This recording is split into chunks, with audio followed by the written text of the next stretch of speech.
the matter? What is it? Another case for Nick Carter, master detective.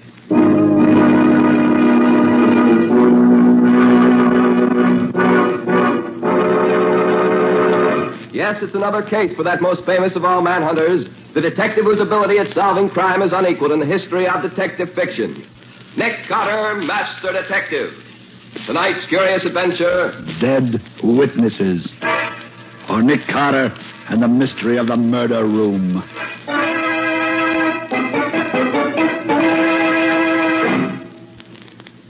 How about having me lunch with me in an hour or so, Pete? I haven't seen you in a dog's age. Oh, swell, Nick. Where can I meet you? Well, suppose we get... Nick, that guy across the street, they got him. Yes, come on. Maybe he's still alive. Well, maybe, but he doesn't look so to me. The way he's all coupled up there. I'm afraid you're right, Pete. Here, help me turn him over on his back. Okay, yeah. Well, he's dead, all right. Hey, Nick, will you look at who he is? Our old friend Louis Morelli, the gangster. Well, he'll never muscle in on anybody's rackets again. He certainly took care of that. Yeah. Well, they can take his name off the blotter at headquarters. But, Nick, did you see who was in the front seat of that death car as it went by us? Yes, Pete, I did. Slug Barron. Yeah, Nick, Slug Barron in person. Do you realize what this means? We now have something we've been trying to get for the past 3 years. Evidence against Slug that will let us put him away. Well, every detective on the force, including me, has been trying to get something on that thug ever since he pulled his first job here. Right, Pete.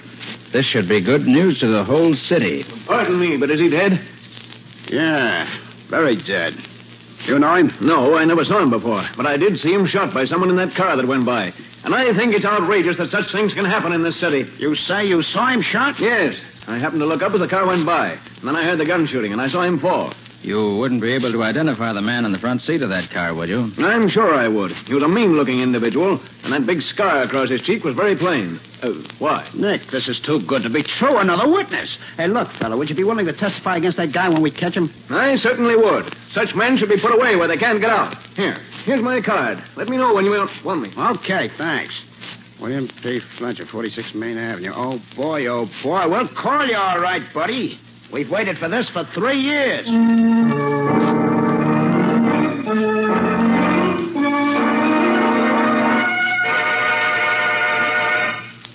Nick, that's the best news I've had in this department in years. Have you picked up Slug yet, Riley? Oh, but the boys will be in with him any minute now. And then with 3 honest-to-goodness witnesses against him, we'll put him in the chair and strap him down tight.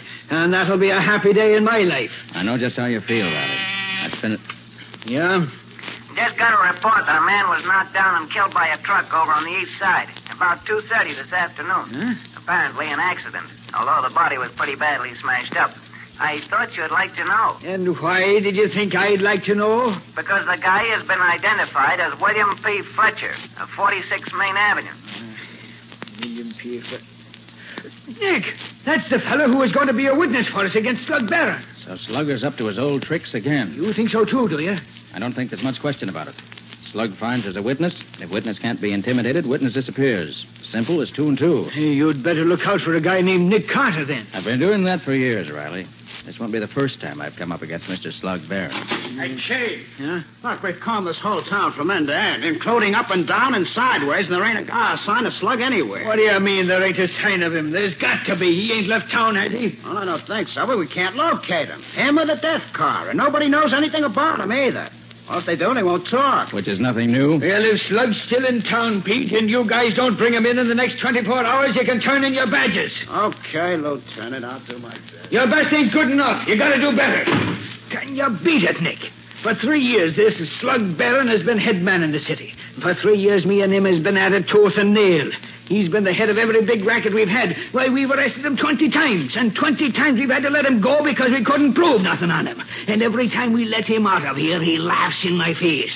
Now he kills this Morelli, and 3 witnesses see him do it, and they're willing to testify, and suddenly 1 witness is killed, and we can't find Slug anywhere. No. Calm down, Riley. Your biggest job right now is to keep your witnesses alive until you do find Slug. We'll still hang it on him with you and Pete as witnesses, even if he did get rid of Fletcher. Now, look, Nick, wouldn't you like to get after Slug yourself? Why? You could call it self-protection, Nick. Don't forget you're a witness now, too. Okay, Riley. Since you put it that way, I'll do what I can to get Slug for you.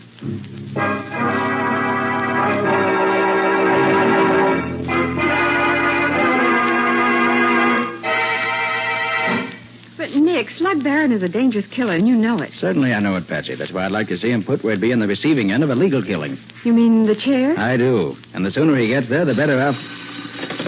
Nicholas Carter's office. Put Nick on, quick. It's Riley, Nick, and is he excited? Oh, thanks.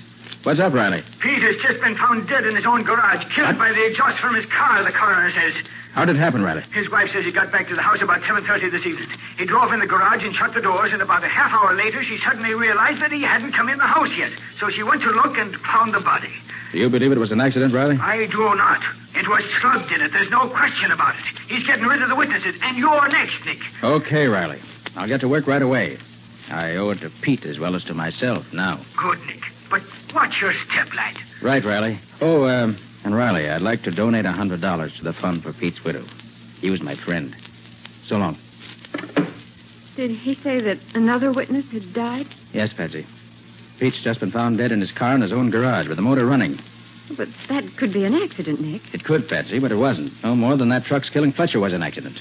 That's Slug's specialty, being clever. He's dangerous, Nick. Do be careful. Well, Patsy, there's one thing in my favor. I know that Slug will never shoot me down out in the open. He only does that with his fellow crooks. Fletcher's death looked like an accident. Pete's death looked like an accident. And if he can get me, that'll look like an accident, too, which makes it easier for me to watch out for him. You mean he'll set a murder trap for you? Probably. Nicholas Carter's office. I'd like to speak to Mr. Carter, please. Just a minute. Here, Nick. See you. Oh, thanks. Hello? Nick Carter speaking. Mr. Carter, would you care to drop in on me and have a little talk? Who is this? That's not important now. The important thing is, would you care to come? Well, why should I be interested in you? It might be to your advantage. In what way? I know something that you'd like to know. I have some information that would help you in your search. Oh. Where are you? I'm in the Cascade nightclub. Will you join me? Yes. How can I find you? I shall be at the far right-hand table as you enter the main dining room. I shall look forward to seeing you in, shall we say, about half an hour. Okay. I'll be there. Oh, Nick, you mustn't go. This is probably the very trap you were telling me Slug would set for you. It may be, Patsy. Although I doubt that he'd use the Cascade nightclub. That's a little too well known for him. But, Nick, people who have legitimate business with Patsy, you... I can't afford to overlook any source of information. But there are other ways of getting information besides sticking your neck out for it. This man's voice interests me, Patsy. I think I might just see what he looks like. Besides, it isn't often that I get a chance to go to a nightclub like the Cascade. Maybe I can stick him with a check. Good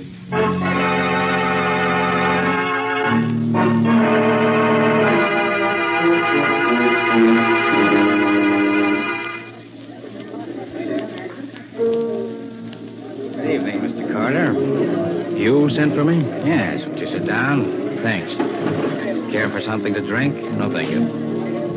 Cigarette? No, thanks. Just interested in business, huh? Well, maybe I can help you with some information I happen to have. Yes? Mr. Carter, would you like to put your hands on Slug Barron? I'm afraid I don't understand you.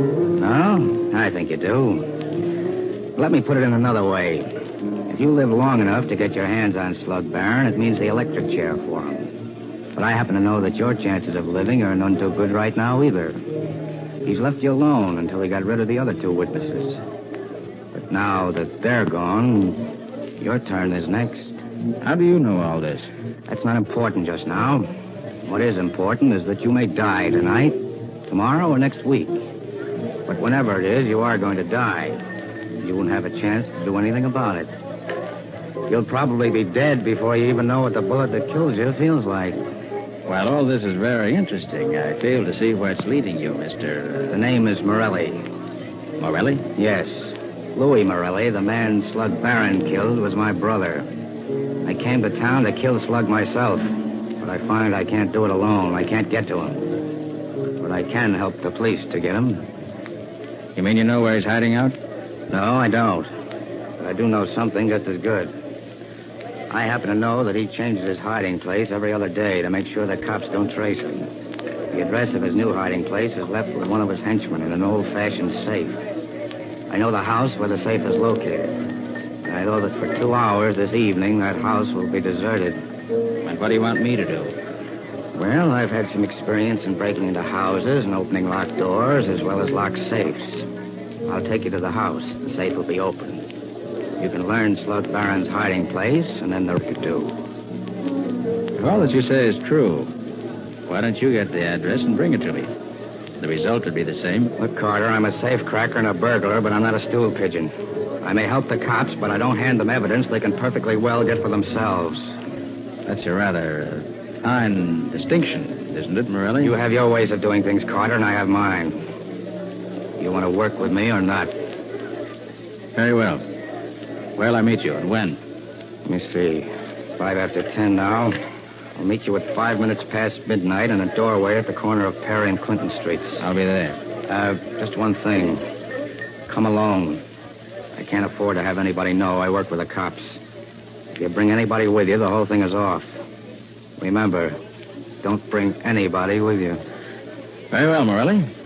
I'll be there at 5 after 12. And alone.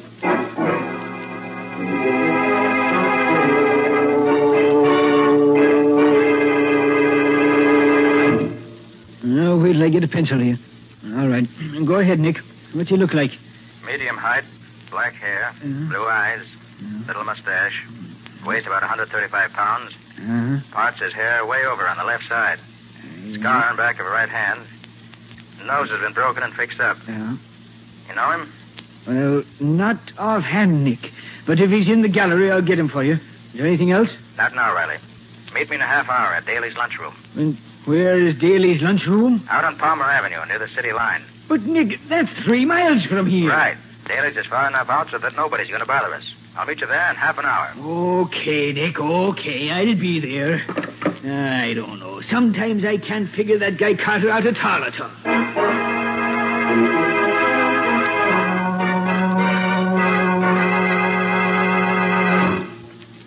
Come on, I want my... I think we can talk safely here, Riley. Well, I should hope so. After getting me way out here on the sticks. Well, what did you find? Did you dig up his picture? I found him right enough. His name is Lucky Warren. He's one of the big Chicago mobsters, one of the smoothest articles ever came out of Chicago. Oh, so that's why he looked rather familiar. He belongs to the E Street gang, if I remember right. Right, Nick. Hey, what kind of a line did he hand you? Oh, told me he was the brother of Louis Morelli, the guy Slug Barron killed. He's no more Morelli's brother than I am. And he gave me a song and dance about wanting to get Slug, but not being able to get near him. And what was his proposition? He had one, of course. Of course. He offered to open up a safe in a secret apartment and lead me to it if I went alone. And what did he say was in the safe? The address at which we could find Barron for the next 2 days. That's a hot one. What a phony setup that is. Why, that's nothing but a murder trap, Nick.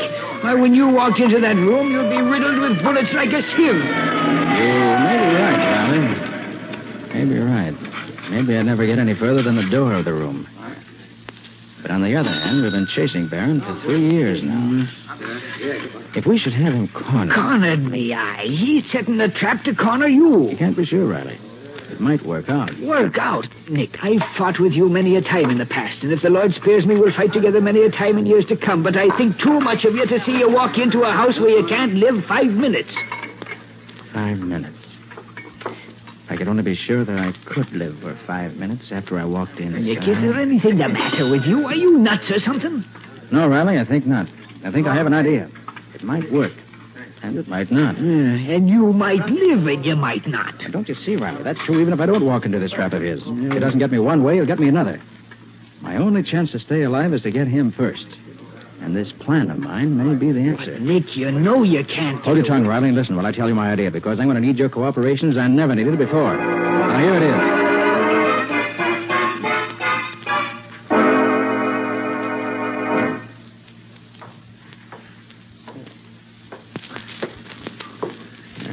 Time, I see, Carter. Yes, Morelli. Let's get going. Certainly. The house is not far from here, just around the corner, as a matter of fact. I just come from there. The door to the basement is open, and the safe is in one of the upstairs rooms. And you think there'll be nobody there for at least 2 hours? For between 2 and 3 hours, the house will be deserted. And you're going to show me the room where the safe is? I've done all I'm going to do.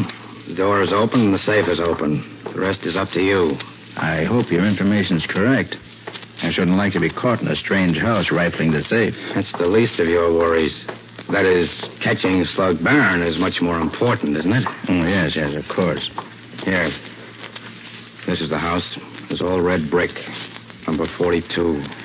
Doesn't look very inviting, does it? Gone already, huh? Didn't take you long to leave, did it? Well, Nick, you're on your own now.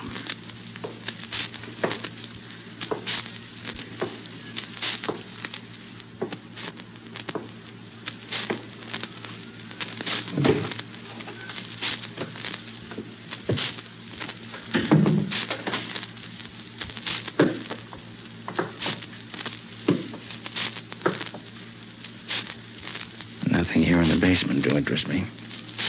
Yeah, glad I thought to put new batteries in this flashlight tonight.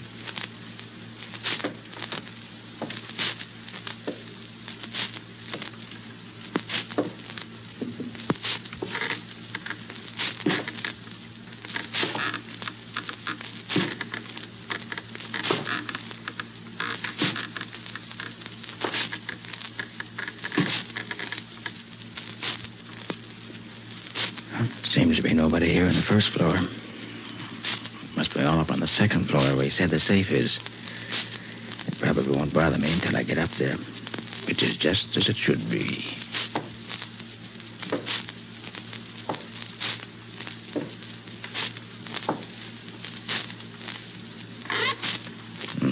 Must be in the living room.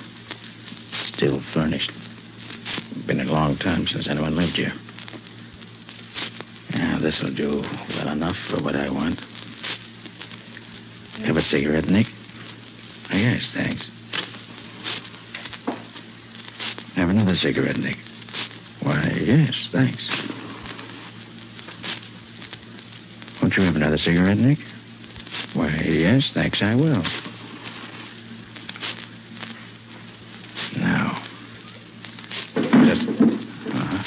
Sounds as if they're getting nervous upstairs. Oh, don't worry, friend. I'll be up in just a minute.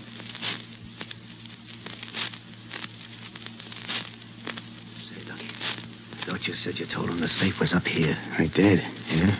And what the deuce is he doing down there? How do I know? I still think you should have brought some of the boys to help you. What's the matter? You afraid of him? He's no pushover, I know that. You guys are quiet. Here he comes now. Get set.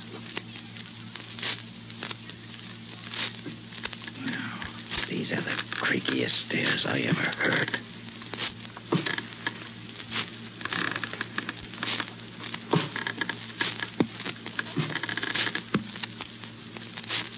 Yeah, there's the room. I can see the safe. Oh, this is some room. No windows in it. And look at this door. Solid steel, built like an icebox. It's so heavy. And still no one here to meet me. Well, at least I can look into the safe while I wait. Yeah, the door's open a crack, just as advertised. Wonder why... So that's it. Very interesting. Well, if that's the setup, I think I'll leave the examination of the safe till later. Now, the chair looks comfortable. I'll wait for my host there, with my gun in hand, just in case. Now, let's see. It's been just 4 minutes since I came up from downstairs.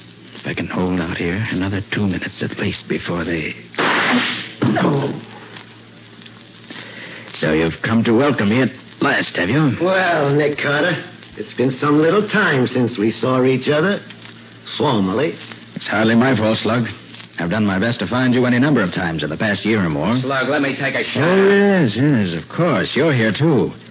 Have you managed to avenge your brother yet, Mr. Lucky Warren? What? How the devil are you... Quiet, Lucky. Come in and close the door. Don't forget you're only a guest at this party. Look, Slug, let's get this over with. Fooling around with Nick Carter is dynamite. I don't really see why you should feel that way, Lucky. Nobody knows where I am, so nobody's going to interfere with you. You ain't telling us nothing, Carter.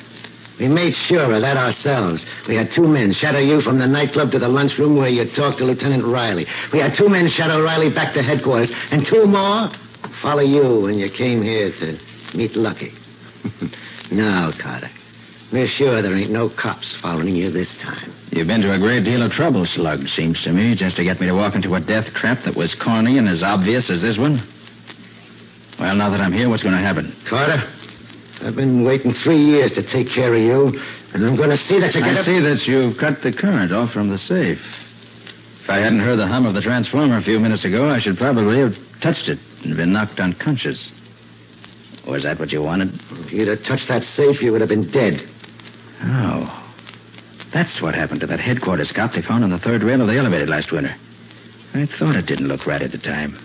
You got him to touch this safe and that electrocuted him. Then you dumped him in the third rail where they found him. Very clever, Slug. You're learning that a little late, ain't you, Carter? Too bad it didn't work with me. Now you've got to find some other way to get rid of me. Some less clever way. Are we going to stand around here all night chewing the rag, or are we going to take care of this guy and now? Take it easy, Lucky. Now that we're all here together, there ain't no hurry. Carter ain't going nowhere. And with the door closed the way it is, this room is soundproof, isn't it? Lovely room for a murder. And it probably won't be the first time it's been used for that either. Let me take him, Slug. My finger's getting anxious. All right, Lucky. But make it good. I'll make it good, all right. Sure, Lucky'll make it good. If he doesn't. Hold still, Lucky. Hold still, Lucky. What are you doing? He's got me, Slug. Get moved. Get out of the way, Lucky. I can't hear you standing in front of him. That's the idea, Slug. And he's going to stay there for now. Yeah, so you think you're safe as long as your gun held in front of you, do you, Carter? Well, you're free. No, Slug, you can't shoot me. You can't do that. Now, watch me. I waited too long to get this gun. So long, Lucky. No, Slug, no. Slug, you killed me. Yes. You killed him. And missed me. What now? Lucky's body is pretty heavy for you, ain't it, Carter? Now that he's dead. Not too heavy, Slug. He's better protection than nothing. Yeah, but you got no gun. So how long you expect to last? No, I have no gun, but I do have a weapon. You ever think of that? Yeah, what is it? It's Lucky's body. Here. Than you expected, isn't it, huh? All right, that's enough of that. Get your hands up. Come on, let it out here. All right, you men, don't you want it? All right, now put the cuffs on that mug and guard him with your lives. Take him down to the wagon. Thanks, Riley. I'm about all in. Don't know why I feel so weak. Are you hurt bad, Nick? No. Just a scratch on the head. It's nothing. Oh, nothing, is it? Sure, it's bleeding enough for 2 men. Hey, get the doc up here on the double. Okay, sir. How about that hole in your shoulder, Nick? I suppose that's nothing, too. You almost did for me, Riley. I was afraid I wouldn't be able to hold him for you. Hold him, did you say? Sure, Nick, you done noble. Nobody could have done better, or even half as good. I'm proud of you.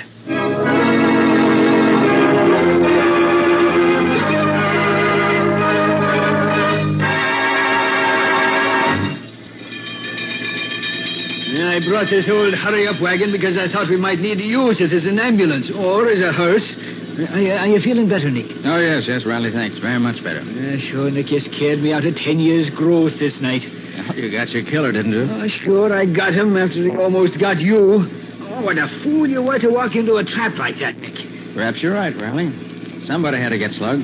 I hoped I'd be able to take care of myself once I got in the trap, and as it turned out, I was getting pretty weak from loss of blood. I'm darn glad that you didn't arrive any later than you did. You're a lucky guy, Carter. I'd have killed you if those guys hadn't butted in. Well, you didn't. So that's that. That's that, he says. Just like that. What a man. Look, Carter, these guys didn't follow you up to this house. I know that. How did they know where you was? Curious, huh? All right, I'll tell you. When I was talking to Riley last evening, some fire engines went by. And they gave me an idea. We knew that this house of yours had to be in this district somewhere. And we knew that around here, everybody's so afraid of fire, they'd report even a suspicion of one. So I had Riley wait with the fire chief at the nearest fire station for the alarm. When they got the alarm, they knew where I was. And they came a-running. When they got what alarm? The alarm one of your neighbors sent in when he saw the fire. What fire? I don't know nothing about no fire. It was a good fire, Slug, while it lasted. But the boys from the firehouse put it out as soon as they got there. Where was this fire? Well, Slug, it was like this. When I stopped in the living room on the first floor of your house tonight, I lighted 3 cigarettes. I put a pack of matches under the curtains in each of the 2 windows and laid a cigarette across each pack of matches so that it would burn for a couple of minutes before it set off the matches. Then I did the same with a third cigarette and a third pack of matches, putting them under some dry stuff I piled up under the desk. And when the matches went off, they set fire to the curtains and the other stuff and started a nice little conflagration. And within 2 minutes, somebody phoned in an alarm just as we figured they would. It was a grand scheme, and Nick here thought it up all by himself. Look, Mr. Brains, why didn't you just set fire to the house and not bother with all that trick stuff with the cigarettes and matches? Oh, if I'd done that, Slug, you and your pals would have smelled the smoke and beat it before we could stop you. But I figured that by having the fire start after you and I got together, you'd be too busy to notice it until it was too late. Of course, I wasn't there till it was all over, but judging by the results, that's exactly what happened. Yeah? It's too bad the house didn't burn down with you in it, Carter. That was one of the chances I had to take. But it was worth anything to get you out of circulation. Which will be just as soon as we can get the electric chair dusted off for you, Slug, me boy. Exactly.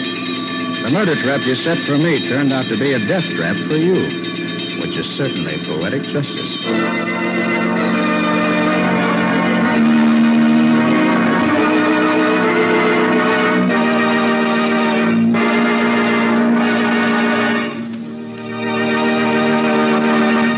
This has been another of the strange adventures of Nick Carter, Master Detective, which are brought to you regularly at the same time by WOR Mutual. How about a little preview of next week's story, Nick? Well, next week I want to tell you about an adventure that we had in which Scubby was much more concerned than I was. Well, that isn't quite true, Mr. Scott. What Nick really means is that while he was doing the detective work that finally solved the case, Scubby was having the real adventure. You mean that in this case, the solution and the excitement were two different things? Well, yes. We were up against a hijacking gang that stopped at nothing. Scubby set out to help me by getting some information from the inside. But all he succeeded in doing was to get himself in a real man-sized jam. With Nick getting him out of it, of course. Oh, of course. Well, if it's exciting, I'll be around listening. You'll find it plenty exciting, I promise you. So until next week, so long. So long. So long to you both. In the strange adventure you have just heard, Nick Carter was impersonated by Lon Clark, Patsy by Helen Choate, Lieutenant Riley by Humphrey Davis. Original music was played by Lou White. The entire production was written and directed by Jock McGregor.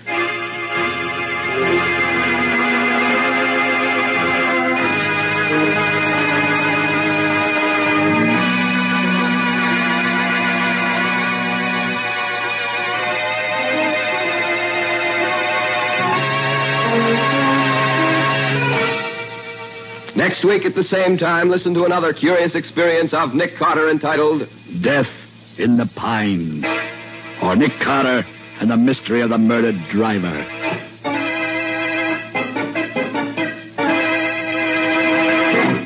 This story is a copyrighted feature of Street and Smith Publications, Incorporated.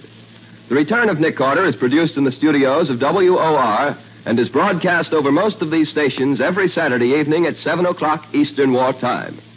And don't forget that the adventures of Nick's adopted son, Chick Carter, are broadcast over most of these stations Mondays through Fridays at 5:30 p.m. Eastern War Time. This is Mutual.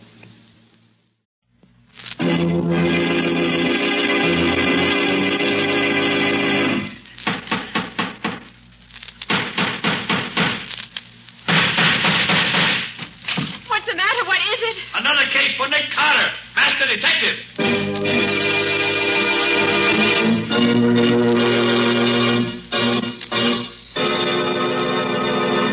Yes, it's another case for that most famous of all manhunters, the detective whose ability at solving crime is unequaled in the case of detective fiction. Nick Carter, Master Detective. Tonight's curious adventure, The Corpse in the Cab, or Nick Carter and the Mystery of the Murder in the Park.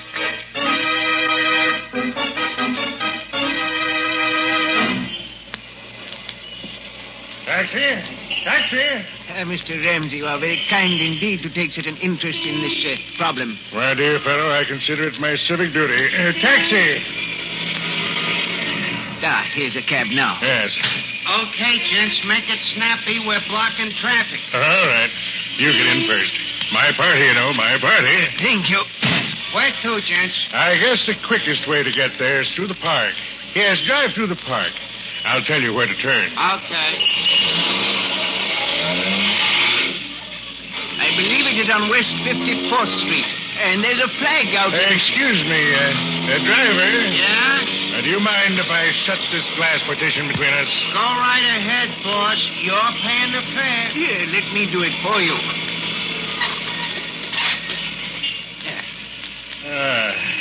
Well, that's better. Nice winter evening. Stars twinkling. Ought to pick us up for the grim business ahead. Lucky thing I ran into you. Lucky thing. Yes, indeed, Mr. Ramsey. It seems fate destined me to make your acquaintance this afternoon. Yes, lucky thing. Mr. Ramsey. Just my little way of keeping air out of the windpipe. There you are, my dear fellow. Mighty lucky thing I ran into you tonight.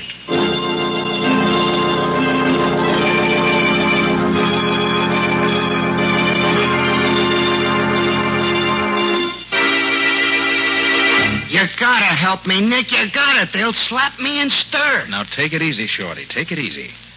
And tell me again exactly what happened. Like I said, 2 guys hailed my cab. One of them says to drive through the park. He'll tell me where to turn out. And when you got out of the park? The one guy opens the partition again and says to pull up. He's getting out. He tells me to drive the other guy to the precinct police station. And, Nick, if I hadn't looked around when I came to the intersection and seen what I seen, I'd have driven right up to the Bull House with a dead body in my cab. Me, Shorty Bentano. You don't remember what the man looked like, Shorty? In the dark? I ain't got cat's eyes, Nick. Gee, what's that? You are jumpy. And just Patsy buzzing me in the talkback. Oh. Nick, in the inimitable words of Mr. Winchell, my stomach and my backbone are now a twosome. When do we eat? You'll have to order yourself a sandwich, Patsy. We've got work to do. Work tonight? Mm-hmm. And, Patsy, get me police headquarters. Lieutenant Riley. Okay, Nick. You're going to turn me in, Nick? I thought you'd help me. I am going to help you, Shorty. But the sooner the police know about the murdered man outside in your cab, the better it is for you. You're crazy, Nick. I done time. I ain't got a chance.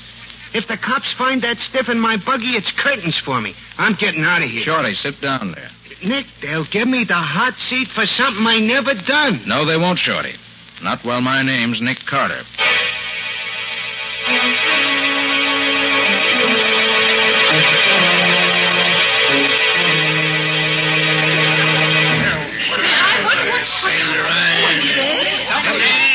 Stand back. Just a little accident, that's all. Get back on the sidewalk, buddy. Nobody gets through here. It beats all, Nick.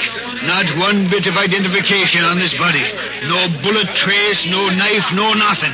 What did you want the murderer to do, Riley? Leave his calling card? I'm always getting stuck with one of these dud cases. It takes months to solve them.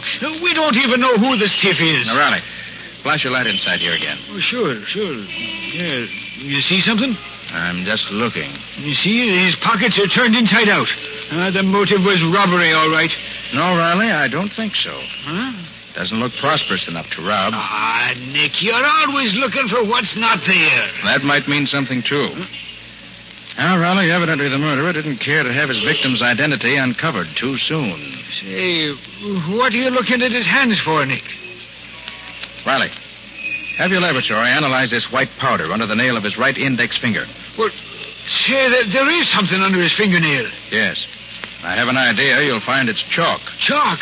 Well, sure, you're a smart one, Nick. Yeah, with these lily white hands, hey, this guy was a pool player, a professional maybe, huh? Maybe, but don't bank on it. Now, Riley, about Shorty. I'm holding him, Nick. Never fear about that. Now, look, Riley, he's a favorite of me. Don't pull him in yet. Oh, great jumping banshees, Nick. I've got to. Listen, Riley, he had nothing to do with this murder. If he were a party to it, he'd have dumped the body out somewhere, wouldn't he? Well... Certainly he would. Shorty's been on the right side of the fence ever since he got out of the big house. And he's given me a hand on cases from time to time. Yeah, I know. You owe him a favor, and I owe you a barrel of them. Well, that's about it. Well, okay. I'll shut my eyes for 24 hours. No longer, though, mind you. Thanks, Riley. Nick, where are you going? To find the murderer.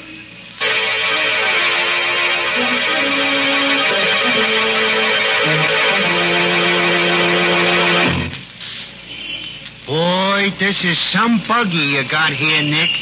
4 speeds ahead, a siren, 2 searchlights. Anytime you need a chauffeur regular, I'll hire on. Like driving my car, huh? It's like handling a baby carriage. Uh-oh, we're turning into 54th Street now, Nick. All right, Shorty. Slow down a little. Now, what was it you heard your passenger say? One says the quickest way to get there is through the park. I'll tell you where to turn off.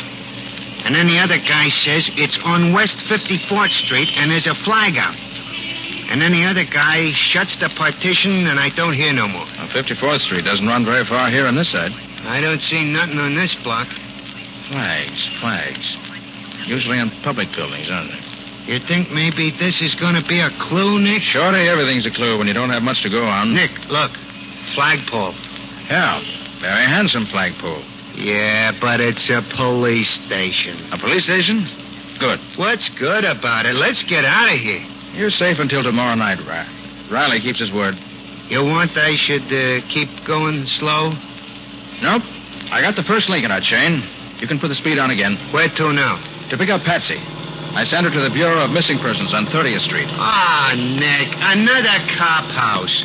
I don't like them places.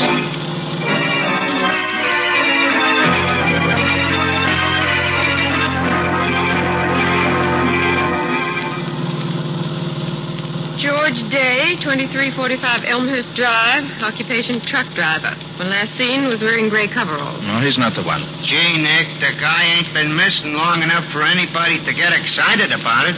He's only been dead a few hours. I'm playing a hunch, Shorty. Oh. You want me to read the rest of the names on the list, Nick? Wait a minute, Patsy. Hmm? Do you have a school teacher on the list? Yes. How did you know? Never mind. What did he look like? Well, let me see. There. Ivan Johnson, number 2, St. Anne's Drive. Occupation, professor of ancient history. Good. When last seen was wearing dark blue overcoat, gray hat, white shirt, blue tie, and always wears pince-nez glasses. Yes. So did our corpse. The glasses were missing at the time, but the bridge of his nose bore prints of them. Boy, I'm glad I'm going straight. Even the dead wake up and talk when Nick Carter gets on the case. Nick, how in the world did you know it would be a school teacher? Well, I didn't for sure. But nose glasses, plus chalk under the nail of the index finger, plus a sensitive face and the general appearance added up to teacher for me when I looked at the corpse. Next, I figured if he were a school teacher, he'd be expected home by 5 o'clock. His wife or family would be unduly worried if he hadn't showed up by 8 or so and would call the Missing Persons Bureau. But who'd want to murder a poor school teacher? One step at a time, Bessie. And we know this much already. Our Mr. Johnson intended going to the 54th Street police station when he and his murderer hailed Shorty's cab. Oh, I see, Nick. Then you think that Professor Johnson was killed because of something he intended to tell the authorities. Mm-hmm. Simple the way he tells it, ain't it? 1, 2, 3. Yes, you're very clever, Mr. Carter. But don't you think maybe his wife could tell us what it was he was going to tell the cops? Perhaps he told her first. Yes, Patsy, that's just what I do think. What was his address? Just a minute. Oh, yes, here it is. Number 2, St. Anne's Drive. Right. Okay, Shorty. Take us to number 2, St. Anne's Drive. And hurry.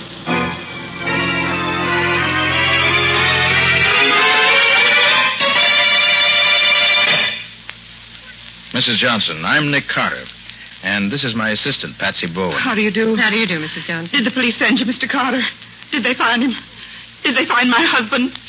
I'm only here to ask you a few questions concerning your husband. Oh, then they haven't found him. I really can't say.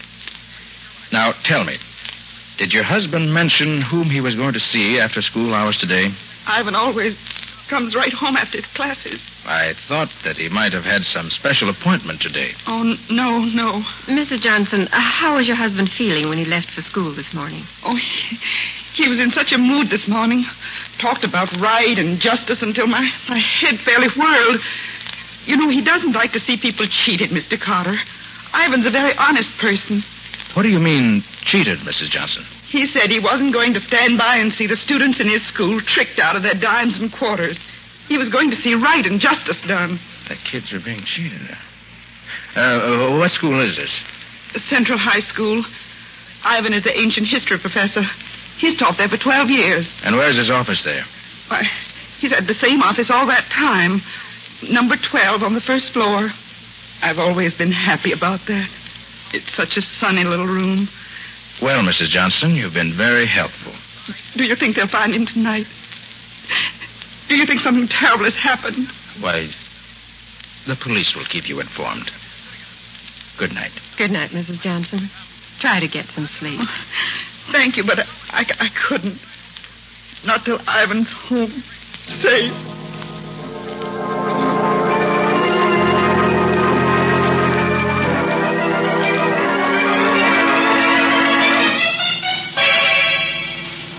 But, Nick, I thought you were going to the school where Professor Johnson taught. That's not over here in the West Side Business District. Glad to see you on your toes, Patsy, and working in all 4 cylinders. Nose to the grindstone, shoulder to the wheel, and all that. I'm proud of you. All right. But what are we doing over here? In just a moment, you'll see for yourself. This is the place, Nick. Right, Shorty. All right, come on, Patsy. Want me to go with you, Nick? No, you stay here and keep your eyes open. Okay, and good luck. Come on, Patsy. We still got a lot to do if we want to keep Shorty out of Lieutenant Riley's foul clutches. I'm glad they didn't lock the front door in this office building tonight. Hey, that's funny. There's no night watchman here. There usually is. Well, Patsy, never look a gift horse in the teeth. No watchman, no trouble. Hey, it's spooky in here. There's one little light in this whole foyer. Wish we'd brought Shorty in with us. He'll do us more good, keeping watch outside. You really think this is where Ivan Johnson was this afternoon? Well, we know Shorty picked him up in front of this building. And this is the only office building in this block. All the rest are warehouses. It's pretty deserted, if you ask me. Mm-hmm. And the elevators, of course, have stopped for the night. And this is a 10-story building. Well, Nick, maybe if we look at the directory board, we'll be able to figure out what office Professor Johnson might have visited. Well, that's what I'm hoping. Now, let's see. There doesn't seem to be a name on this directory that helps us out at all.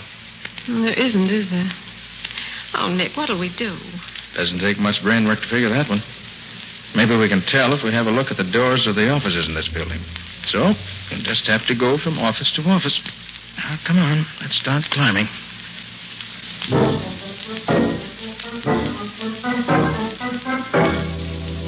Oh, there's nobody on this floor. All doctors and dentist offices. Don't think Johnson's business was with any of them today. Come on. Up we go.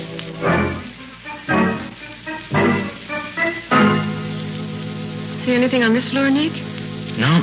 Nobody or nothing to interest a school teacher.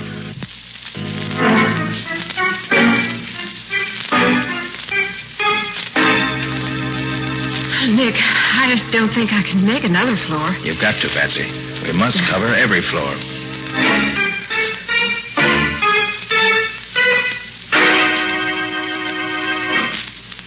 Well, this is the top. Yeah. And we don't know any more than we did before. Nick, this place is as empty as a number 2 ration book. We might as well... What is it? Thought I heard something. Nick, there's someone in that office. Yeah. And yet the lights are out.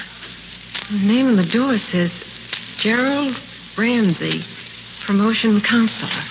Let's pay him a visit. Stay behind me now, to the left of my flash. All right.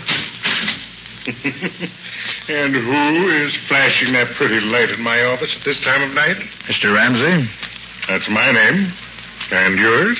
Nick Carter. Surely you don't mean that you're Nick Carter, the great detective. That's who he is, Mr. Ramsey. Sorry to bother you, Mr. Ramsey, but my assistant and I were just having a look around this building. Oh, well, too bad the fuse is blown out of my office here. Or you could have a good look. Who are you after?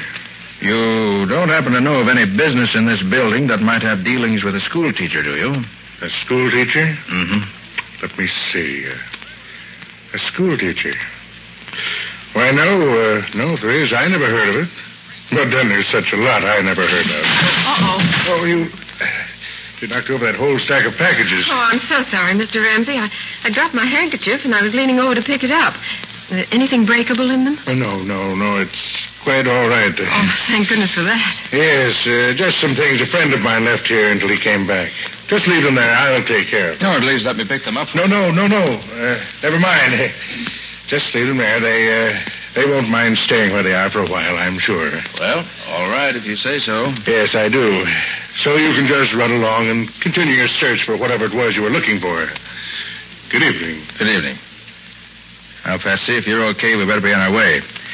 Sorry we disturbed your reverie, Mr. Ramsey. Reverie. That's good. Really? He was an odd specimen. You think he knows anything, Nick? Well, if he does, he isn't talking. Come on. Oh, gosh, Nick, all that climbing up and downstairs just for nothing. I'm worn out. Maybe it wasn't all for nothing, Patsy. You mean you found a clue somewhere here? I don't mean anything, yet. Oh, but Nick. I hope you could still walk well enough to get down the 10 flights of stairs ahead of us, Patsy. I don't feel quite like carrying you just now. I guess I can make it under my own power. Where to now? Central High School. Time's a-wasting, and we still haven't uncovered a clue to the murder of the man in Shorty's cab.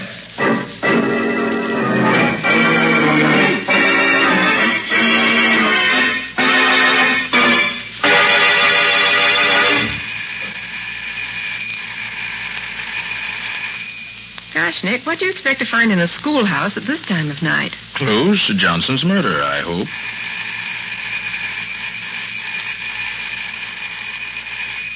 It's no use, Nick. The janitor's not here.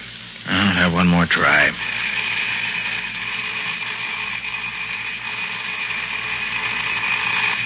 That racket should wake up the ghost of Hamlet. No answer. So Nick Carter's trusty pick lock will do the trick. Mm-hmm.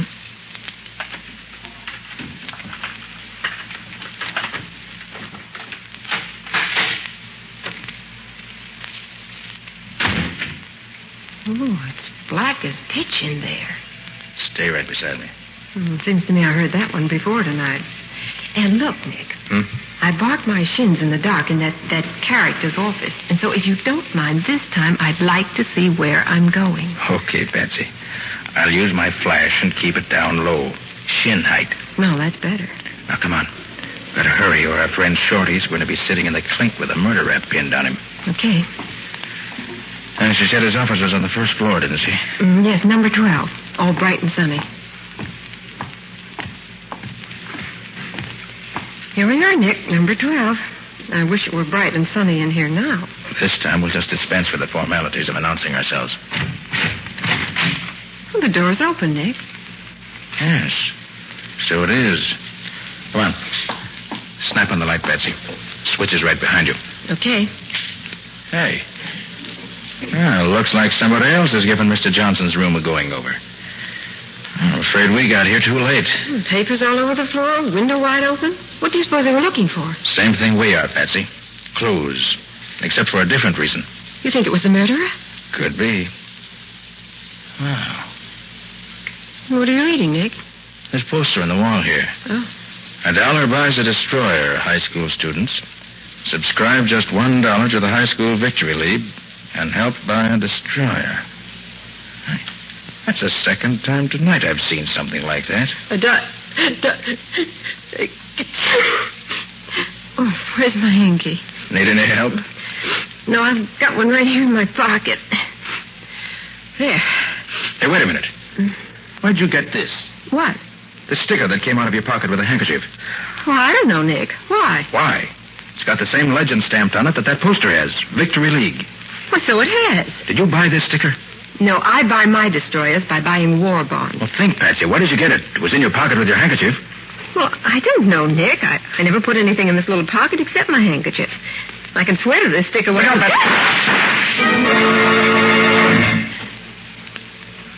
See anybody? No. No, nobody here now. Are you okay, Patsy? Well, I guess so.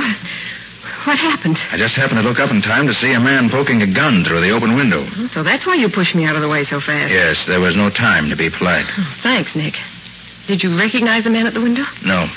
Too bad, but he got away. Gee, Nick, you certainly shot that light out fast. Well, if he can't see us, he can't shoot us. A very logical deduction, Mr. Carter. Hey, Patsy, give me that sticker you picked up tonight. You think it means something to this case? You bet I do. I've just remembered where I've seen one like it. Where, Nick? Never mind now. Well, Patsy, this case is beginning to add up. If I'm not mistaken, the sticker splits it wide open. Come on. I've got a job for you to do, on your own, and right now. That means you've got a job that you're going to do on your own. Right. Now, this is the plan. And if it works, we'll nail our murderer red-handed.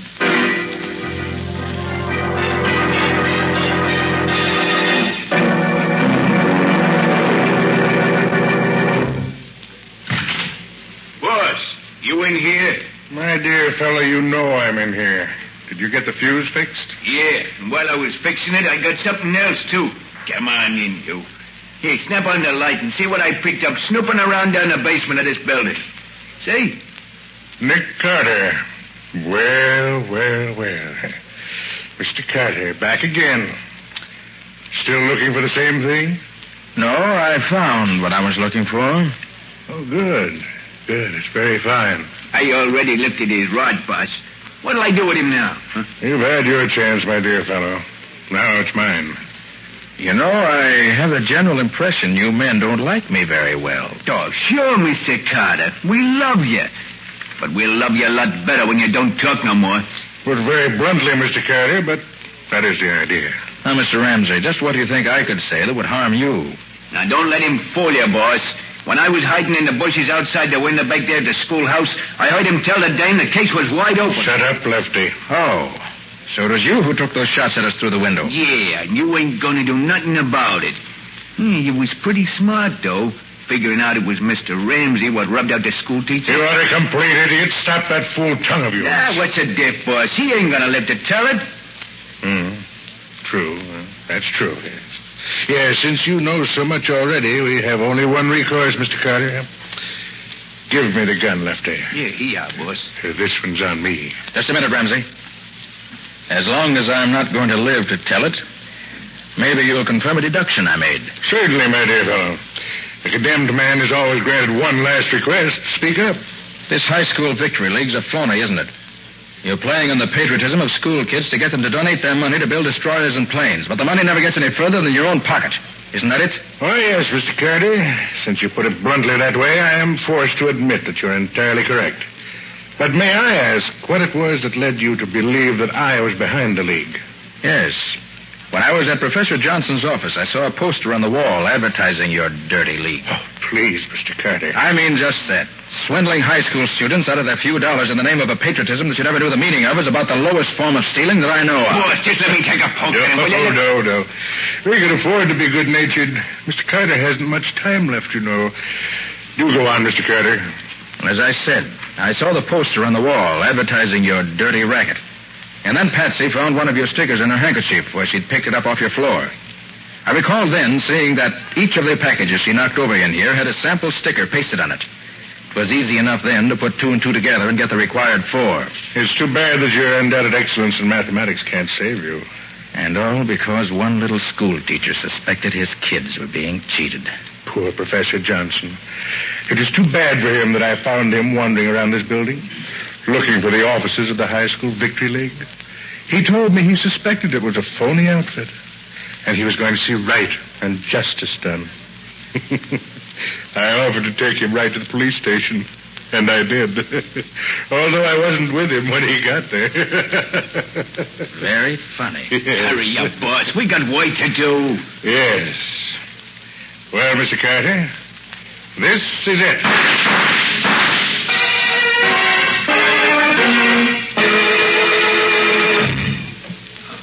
Blast and banshees, Nick. Don't do this to me again. I tell you, my nerves won't stand it. Oh, what's the matter, Riley? You got your men lying on the ground here, howling like stuck pigs. Yeah, sure, but what if I hadn't hit him when he aimed at you, Nick?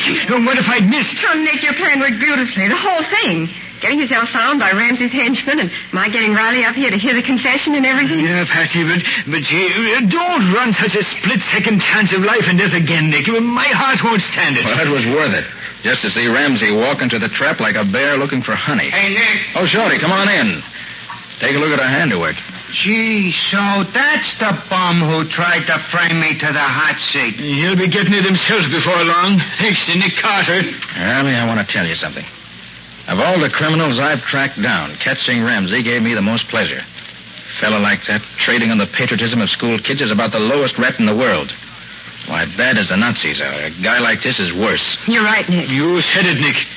Well, Riley, you've got all the evidence you need. Mm-hmm. The package of posters in the next room, the package of stickers here, and the confession. Right, Nick. We can take over from here. Thanks. Okay, Riley. So long. So long, Nick. So long, Patsy. So long, Lieutenant.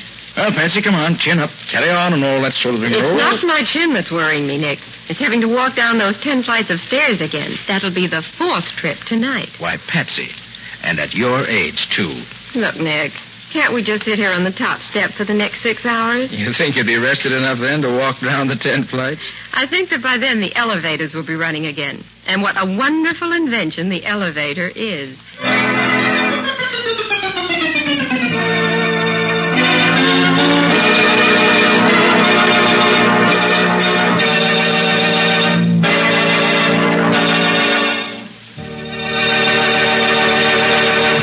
This has been another of the strange adventures of Nick Carter, Master Detective, which are brought to you regularly each week at this same time by WOR Mutual.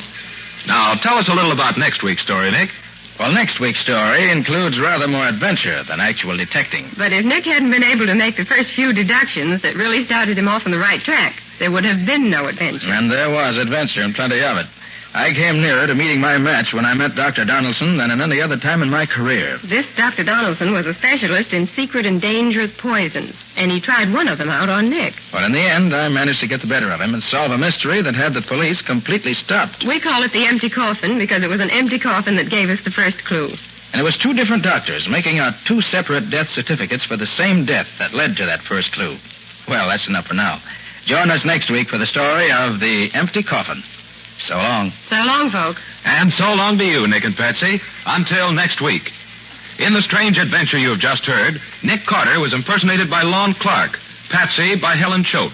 The story was written for Nick Carter by Barth Conry. Original music was played by Lou White. The entire production was under the direction of Jock McGregor.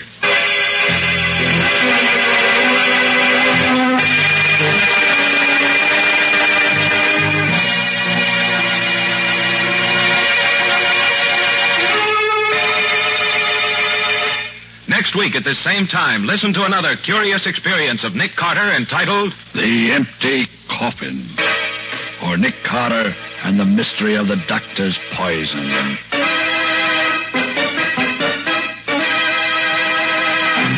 This story is a copyrighted feature of Street and Smith Publications, Incorporated. The Return of Nick Carter is produced in the studios of WOR and is broadcast over most of these stations every Saturday evening at 7 o'clock Eastern Wartime. And don't forget that the adventures of Nick's adopted son, Chick Carter, are broadcast over most of these stations Mondays through Fridays at 5:30 p.m. Eastern Wartime. This is Mutual.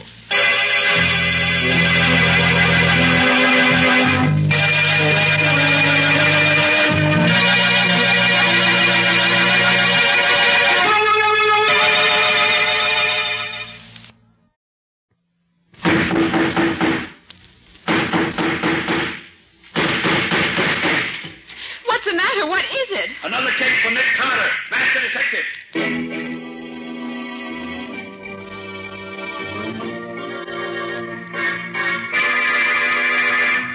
Yes, it's another case for that most famous of all manhunters, the detective whose ability at solving crime is unequaled in the history of detective fiction, Nick Carter, Master Detective.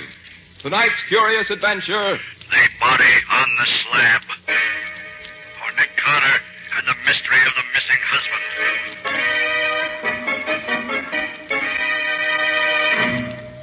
But, Mrs. Wallace, people disappear every day in a big city like this. Such things are really no concern of mine. They're a matter for the police. But, Mr. Carter, it isn't just anybody who's disappeared. It's my husband.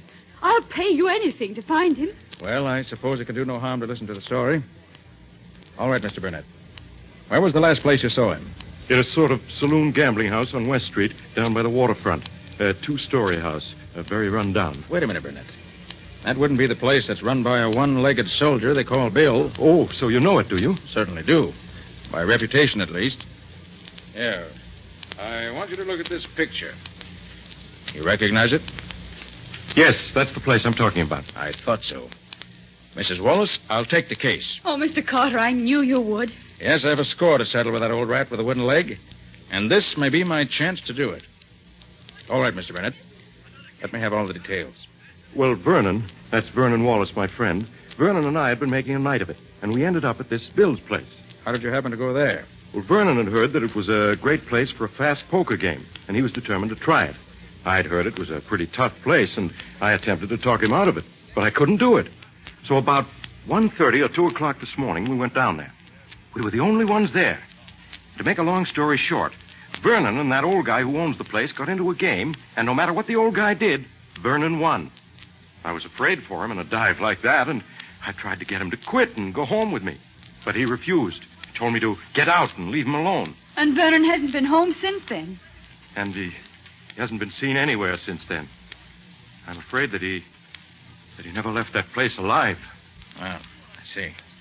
The place to start looking for clues is certainly the Old Soldier's Tavern. I'm going down there tonight. I know enough tricks with cards so that I can be sure of winning. And maybe old Pegleg will try to treat me as he treated Vernon Wallace.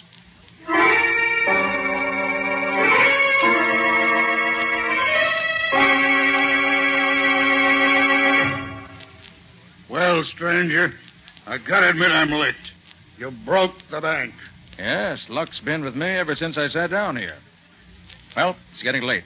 I've got to be getting home. How about a drink before you go, stranger? You'll not refuse me that. Why, no. I'll have a drink with you. But only one. Sure. One will be okay. Hey, Mike, 2 beers and make it snappy. Yeah, coming up. You won all my money tonight, stranger, but I don't harbor no ill feelings. Nice of you. You won fair and square, and that's all there is to it. Here's your beers. Here you are, stranger. Drink hearty. Can I see you a minute alone? Sure, Mike. Excuse me, stranger. I'll be back before you can shake a stick. Well, that's all right. I'll enjoy my drink while you're gone.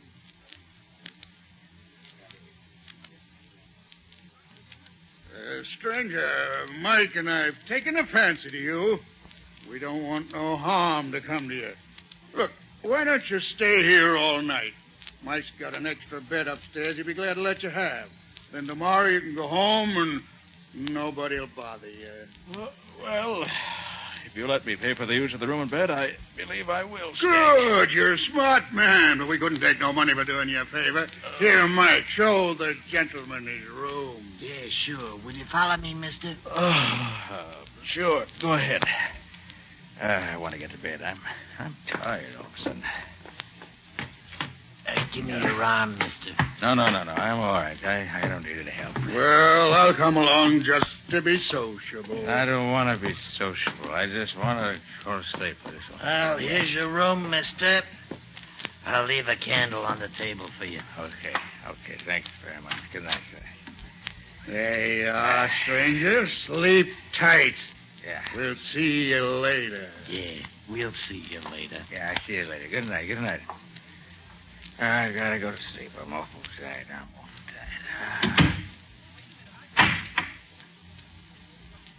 Well, got myself into this easy enough. Hope I'll find it as easy to get out again when the time comes. No light, but a candle. One it'll do to give me a look around. Instead of this bed. It doesn't look too comfortable. But... blood. Let's see. The man were lying on this bed. That blood is just about where a dagger would go through his heart. If the man were drunk enough or had been drugged, he'd never know what hit him. Well, let's look a little around here. I wonder what's in this closet. Locked. Well, that won't keep me out long. Not as long as I still have my keys with me. Try this one. No. This one does it. Well, this is interesting. Old clothes. Here's a vest with blood on it. And here's a shirt and a jacket. Both of them bloody. Unquestionably, these came from some of the victims. Well, nothing to do now but wait for that one-legged scoundrel and his pal to make the next move. Well, I guess I'll be safe if I merely sit on the edge of the bed now. Oh, yes, I won't need this candle anymore either. Now to wait for them. Oh, there they come. You get there by the He's asleep, all right. I can hear him snoring. Well, with the slug I put in his big, it'd have to be either sleeping or dead. All right. Easy does it. Is he still asleep? Yeah. You hold this light while I... Get your hands up, both of you. Well, I'll be... And drop that knife you got in your hand, Bill. How can you be awake when we... Really very simple, Bill. Keep those hands up. I just poured that drink you gave me on the floor instead of down my throat. What are you going to do with us? I'm going to turn you over to the police. With the evidence of the bloody clothes in the closet and what other evidence they'll undoubtedly find when they search this place, you both should have an interesting time of it. Why don't you kill us now and be done with it? Because I want some information first. Why should we tell you anything? Because if you do, I shall probably be able to get your sentence reduced somewhat. If you don't... I got you. What do you want to know? Last night, a young man won all your money. He hasn't been seen since. You mean that fellow with the little mustache? I do. Did you murder him the way you tried to murder me? I didn't do nothing with him. Maybe I wanted to, but I didn't. Isn't it a fact that this chap's friend tried to get him to leave you and go home? Yeah. And when he wouldn't go, the friend finally went off without him? No, that's a lie. They left here together. What? You trying to tell me one of them didn't leave before the other? No, they went out together. You know where they went? How should I know? There was a taxi waiting right outside the door here. Seemed to be waiting for them to come out. Then the guy with the money gets inside, and his friend sits in front with the driver. Oh, his friend sat in front with the driver, huh? But you know that cab if you saw it again? Sure, it had a big dent in the back of the body.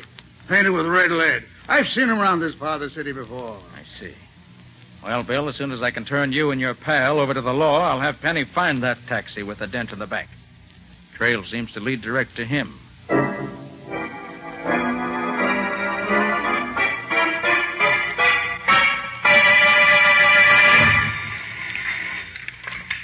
Nick Carter's office. Oh, hello, Patsy. Is Penny there yet? Penny? Who's Penny? Oh, I forgot, Patsy. You were away yesterday when all this happened. Scubby got a rush assignment to cover the Balkan campaign for his paper and had to leave in a boat till it sailed last night. Scubby gone without saying goodbye to me? Well, he couldn't, Patsy. You weren't here. He asked me to do it for him. Oh, Nick, I'm going to miss Scubby. Of course, Patsy, we'll both miss him. But while he's away, I'm having Penny Eagles work on my cases with me in Scubby's place. Who's this Penny Eagles? I never heard of him. Oh, he's an old friend of mine. Very clever fellow. When he was younger, he was an expert forger. How did you happen to get mixed up with him? Well, he was accused of a murder he had nothing to do with, and he had to make it clear. Then he got interested in law enforcement, turned over a new leaf, and has gone straight ever since. You'll like him, Patsy. I hope so. Well, she'll be in a minute now. As soon as he shows up, have him call me at Shermore 3-1222. Shermore 3-1222. Right. I'll wait here for his call.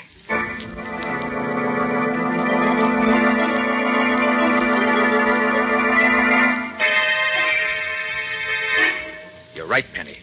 That's the taxi we're looking for. And I know that driver. You do? Yes. He's John Hagen, ex-convict and confidence man. Friend of yours? Hardly. Seen him in court several times, but he's never seen me. What's he been doing since you've been watching him? Well, all afternoon and the early part of this evening, he's acted like any other cabbie. Taking whatever fares he could get.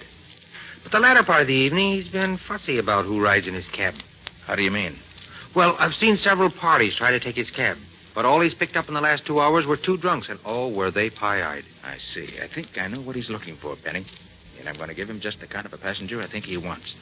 Wish me luck. But, Nick, what are you going to do? Well, so long, old fella. I gotta be getting home now. I'll see you tomorrow, maybe, huh? Okay. So long, but don't take any wooden nickels. Okay, pal, that's fine. Don't take a wooden nickel. I had to. Hey, taxi, mister? Huh? Taxi? Hey, mister? what do I want a taxi for? I got a car of my own. A friend of yours told me to come for you and take you home. Oh, a friend of mine, huh? Oh, well, that's all right. It's okay. Where's the door? I can't find Hey, what's the address, mister? The address, it's the corner of 2nd and 5th. And don't bother me anymore, but I got to get me some sleep. Okay, drive on, McDuff.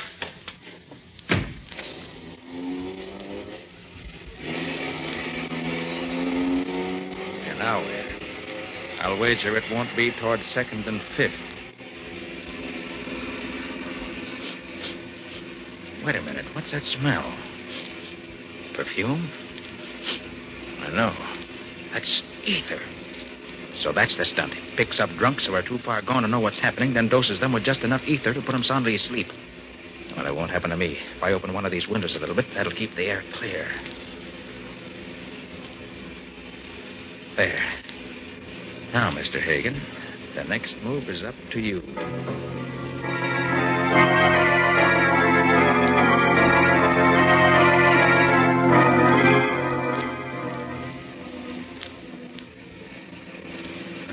Certainly plenty deserted, way out here.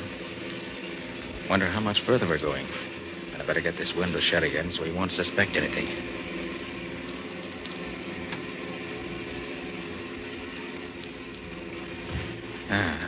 So we're near the end of our journey, huh? Very well, Mr. Hagen. I'm ready for you.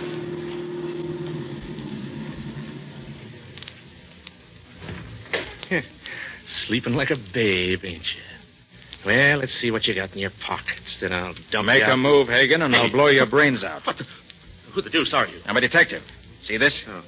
Well, what you want with me? I wanted to find out what your scheme was, and I found out. Now I want you to tell me about the man you picked up at Peg Leg Bill's Tavern down on West Street last night about 3 o'clock. And I don't know nothing about it. Oh, no? Look, you waited for him outside of Bill's place. He rode in back, and his companion rode up front with you. During the ride, you gave him ether through that devilish device you rigged up in this taxi of yours and made him unconscious. Yeah, if you know all that, why do you ask me, huh? Because there are 2 things I don't know. And if you want to avoid further trouble, my friend, you'll tell me. Now, first, who was the man who rode up front with you? I don't know. No? No. Well, I've done a few odd jobs for him in the past, but... I don't know his name. They call him the Captain. He made a deal with me early last night to be outside of Bill's place about 2:30 this morning. Can you describe him? He's sort of an ordinary guy. About my size, maybe. Well, he's kind of good looking if he didn't have a hunk out of one ear. Burnett. Now, what did you do with the man who was in the back? Well, after I quieted him, we took him to a friend of the captain's, other side of town. What was the address to which you took the body? Hey, there wasn't no body. He was just as alive as you or me. Well, we took him to 14 Wanton Place. Left him there. All right. Get back in your cab and drive me to 2nd and 5th. Then I'm through with you, unless you've lied to me. If you have, keep out of my way, or you'll go to jail for life.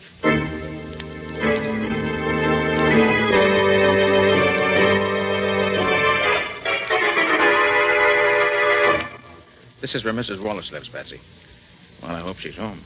But, Nick, what do you expect to find out here? I don't know, Patsy. The thing that puzzles me about this case is why Burnett wanted to do away with Wallace.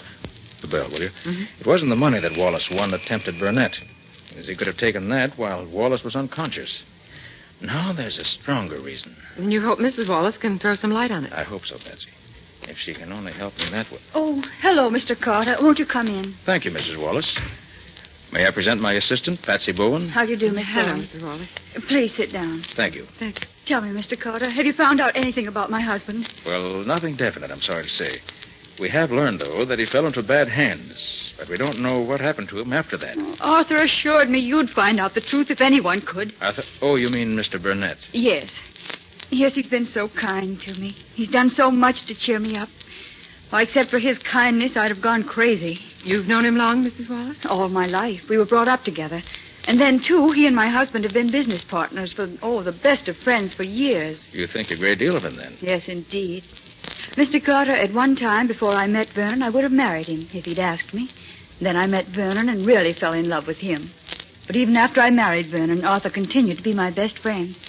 I think very highly of him. You're lucky to have such a friend, Mrs. Wallace. But he could never take my husband's place.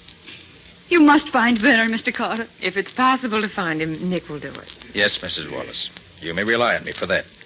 Well, shall we be running along now, Patsy?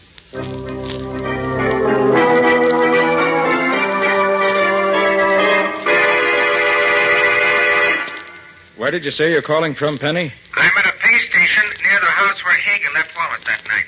It's owned by a queer old character they call the Weasel. He works at a crematory about a mile down the road. I see. Well, Hagen's story seems to be straight enough. A couple of guys in a saloon near here says they saw the Weasel and another guy carrying a man-sized bundle into the Weasel's place about daybreak a couple of mornings ago. And it hasn't come out again, as far as I can find out. Well, did you learn anything about the firm of Wallace and Burnett? Yeah, I picked up a lot of rumors, Nick, but not many facts. Here's how it goes. Burnett ruins the firm and throws the blame on Wallace. And those who know don't think that Burnett lost much money when the firm failed, but Wallace did. So I was right. What else? Well, Burnett was the one who started Wallace gambling and drinking. Wallace is the nice guy, but he seems to be the weak sister. But nobody seems to know what Burnett's got against him. And by putting together what Mrs. Wallace told us and what you've learned, Penny, I think I begin to see the answer. I think that... Hold it, Nick. The guy who looks like Burnett is going into the Weasel's place. Good. Don't let him get away from you, Penny. I'll meet you there as soon as I can.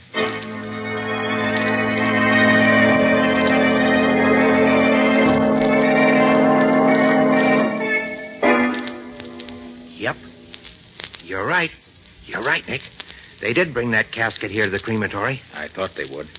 But I wish I could get closer and see what they did with it after they carried it inside. Look, Nick. That window over there is open a little. Huh? Maybe we could hear something from there. Good idea, Penny. Come on. But quiet. Yeah. But, Weasel, are you sure they won't be suspicious? Not a chance, Captain. That's why we're doing this tonight. The owners of the crematory are going to make a test of a new heating fixture tomorrow morning. And they told me to have the ovens hot by 10 o'clock. I'm just getting them hot a little ahead of time. What do you use when you make a test like that? Well, they sent me the body of a dead calf. It's over there in the closet. Yeah, but the test we're going to make tonight will be even better, eh, Captain? Yes. How does this thing work? Oh, simple. The body's laid here on this slab and strapped down the way you saw me fix this fella. In the next room, there's a lever attached to the slab. When the lever's pulled, the slab slides into the oven. The door closes behind it, and the destruction of the body begins. Do we have to watch it burn? You can't see the slab nor the ovens from the room where the lever is. How long does it take to reduce the body to ashes? 6 or 8 hours. It'll be all over by daylight. Even if the body isn't... You mean even if the body ain't dead yet? Yes, that's what I mean. Then Wallace is still alive. Well, it's a little unusual to cremate a live body, but it works just the same. You'll never know what happened. It'll be all over in an instant. Well, we got nothing more to do here. Might as well go in the next room and wait for the ovens to get hot enough. Then you can pull the lever and slide the body. You mean I have to pull the lever that sends him into... Sure. He's your friend, ain't he? Come on, Penny. There's no time to waste. We have to work fast.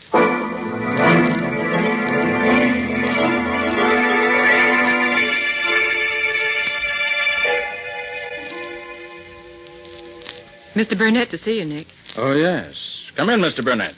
I just want to take enough of your time to tell you that Vernon Wallace's body was found last night. Really? Where was it? Floating in the river. Mrs. Wallace has identified it by a ring and certain other articles found on the body. Must have been a terrible blow to her. She's badly broken up, naturally. But I hope to be able to console her, in part at least, for her great loss. I'm sure you will. Will this repay you for your trouble? Oh, amply, Mr. Burnett. And thank you. Good. Good day, Mr. Carter. Good day, Mr. Burnett. But if you think I'm going to drop this case now, Mr. Burnett, you're crazy.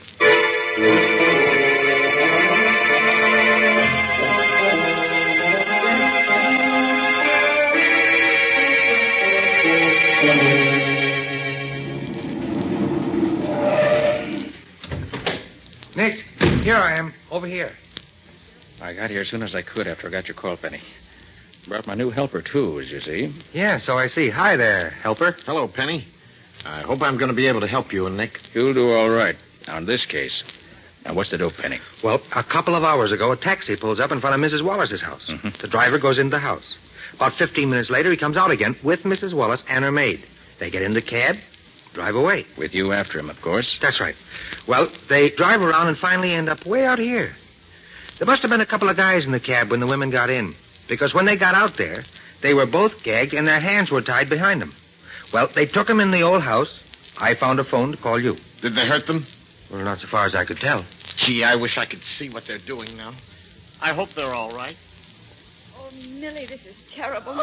My mouth is still sore from that dirty old cloth they used for a gag. Where do you suppose we are? Oh, I don't know, Mrs. Wallace. I've never been this far from town before. Could you see anything out of the window? Oh, nothing I recognize. Oh, I should have known better than to be fooled by such a simple trick. I might have known that old Mrs. Parker couldn't be so sick she had to see us at once. Why, I saw her only the day before yesterday. No, fooled me all right. I thought... I hope you're comfortable, ladies. We are not. We certainly are not. What's the idea of bringing us here? Well, I'll tell you. The Cap says as how he's going to collect some big dough from you two. You mean we're being held for ransom? Yep. Well, how much money do you want? Well, the Cap says he won't take less than $50,000. Oh, Mrs. Wallace, we'll never get out of here. Nonsense. He must be insane to expect me to pay him that amount of money. Well, he says he won't take a cent less. Well, he won't get it. Never. And he's a dangerous man. You better not get him mad at you. I'll be back at 8 o'clock tonight for your answer.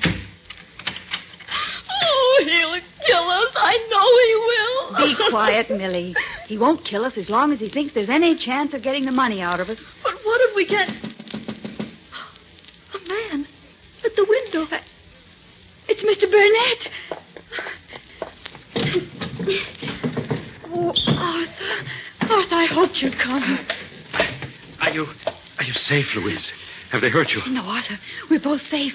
But how did you ever find us? I just climbed up the porch to the roof, then over to your window. Have they told you why they brought you here? Yes, they want ransom. $50,000. They'll kill us if you don't save us. Not while I'm here. I'll see that no harm comes to you. But what can you do? You're only one against the two of them, and they're both vicious criminals, I know. Do be careful, Arthur. Louise, if I save you from these rats, do you think that you... Ask me later, Arthur. Not now, please. Very well, if you say so. Now tell me, what time are the men coming back again? Do you know? The man we talked to said they'd be here at 8 o'clock. That gives us just over an hour. Now, here's my plan. When they come, I'll be hidden.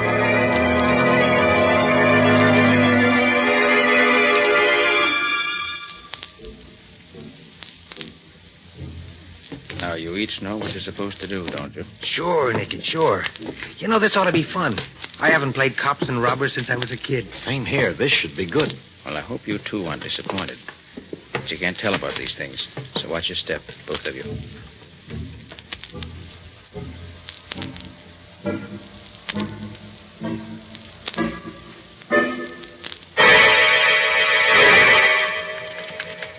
Here they are. Leave everything to me. Well, you made up your mind to pay the ransom the Cap wants? We'll pay you nothing. Not a cent. You know what that means, don't you? It means that you better get your hands up, all three of you, if you want to live. Who are you? I'm here to save these two ladies from you and your gang. Oh, yeah? Let him have it, fella. Oh, I warned you.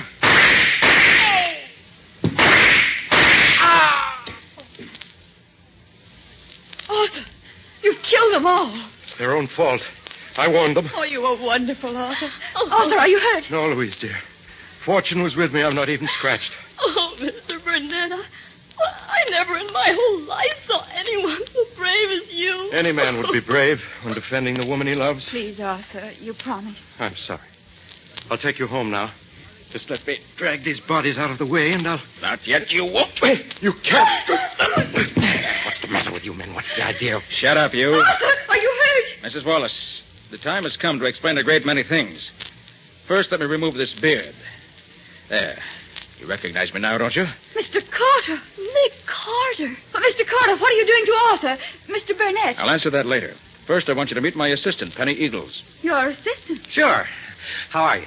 The other man is an old friend of yours, Mrs. Wallace. An old friend of mine? Mm-hmm. Well, I'm sure I don't Perhaps know. if you took off his makeup, you might recognize him. There. You know me now? Vernon. Oh, Vernon. Louise, my darling. But, Vernon, Arthur told me that you... That I was dead? Oh, yes. Arthur Burnett told you a great many things that were not true. But, Vernon, he showed me your ring, your lodge pin. He said he took them off of your dead body that the police found in the river. Burnett took those articles from your husband's body, right enough, Mrs. Wallace. But it was while your husband was still alive. And it's no fault of his that I'm not dead now. You don't mean that Arthur... That's exactly what I do mean. He's been lying to you for years, Mrs. Wallace. It was he who ruined your husband's business and caused him to lose so much of his money. It was he who first induced your husband to drink and gamble. And it was he who was responsible for your husband's disappearance a few days ago. That's a lie. Oh, no, it isn't. As a matter of fact, Louise, dear, if Mr. Carter hadn't fooled him by putting a dead calf in my place on that crematory slab, Arthur Burnett would have been my murderer. Oh, no. No, that can't be true. Well, Furthermore, it was Burnett who arranged for your kidnapping this afternoon. Oh, but... He did it so that he could suddenly appear and rescue you from the members of the kidnap gang, who were in reality men in his employ. But why should he do all these horrible things? Because he's been in love with you ever since he first met you. And ever since your marriage to Wallace, he's been insanely jealous of him. Everything Burnett's done has been to make you despise your husband and turn instead to him. That's a lie, Carter. Oh, no, it isn't, Burnett. I can easily prove it. Penny, let me have the gun with which Burnett shot us during the battle a few minutes ago. Sure, Nick. Here you are. Thanks. Now, look here, Mrs. Wallace. This pistol has 8 shells in it. Burnett fired 5 shots at us, but there are still 3 shells left. And here they are. Why, those are blanks. They couldn't hurt anybody. Exactly, Mrs. Wallace. And the shells in the pistols that his men were to use in the fights were blanks also. And if I were a beautiful woman in distress and a man came to my rescue with his pistol loaded with blanks, I think I should find it extremely difficult to believe that he was being on the level with me.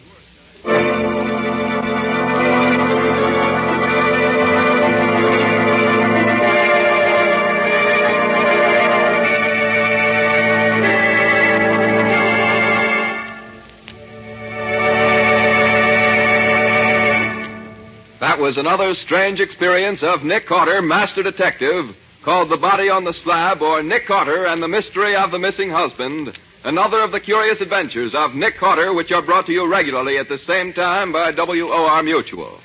And now, Nick, how about a few hints on next week's story? It's a story of a body which was washed up on the beach, tied up in a sack. And the only identifying mark on the body was one of Nick's cards. I had to solve that murder to prove I didn't do it myself.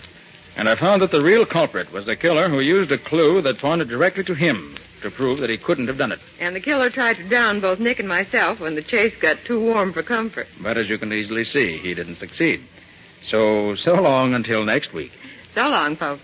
And so long to you and Nick for now, Patsy. In the strange adventure you have just heard, Nick Carter was impersonated by Lon Clark, Patsy by Helen Choate. Original music was played by Lou White. The entire production was written and directed by Jock McGregor.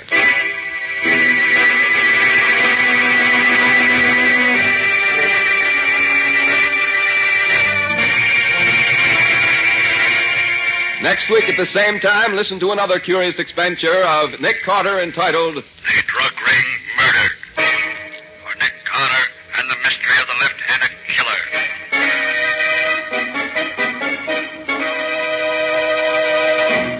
This story is a copyrighted feature of Street and Smith Publications, Incorporated. The Return of Nick Carter is produced in the studios of WOR and is broadcast over most of these stations every Wednesday evening at 8:30 Eastern War Time.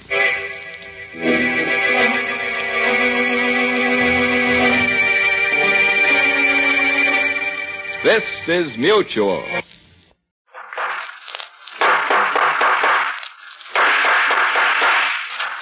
What's the matter? What is it? Another case for Nick Carter, Master Detective.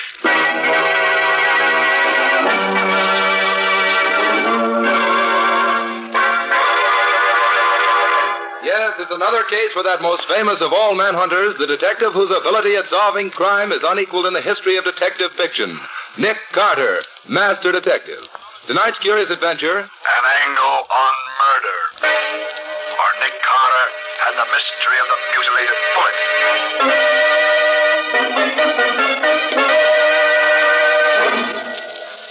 Then I grabbed her, and I wound my fingers around her throat.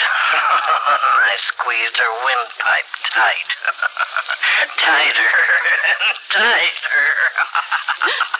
What's the matter, Patsy? Oh, Nick, put the lights on. All right. And I said I wanted to hear the recorded confession you made of that mad murderer who killed his wife. I didn't think I'd have to listen to it in the dark. Well, that's the way we got him to confess in the first place. Oh, I'll take it, Patsy. Okay, Nick. Nick Carter's office. I'd like to talk to Mr. Nicholas Carter. This is Nick Carter speaking. Oh, hello, Nick. This is John Hamill, the Bankers Associates. Oh, hello, John. How have you been? Nick, I'm in trouble. I can't discuss it over the phone. How soon can you meet me?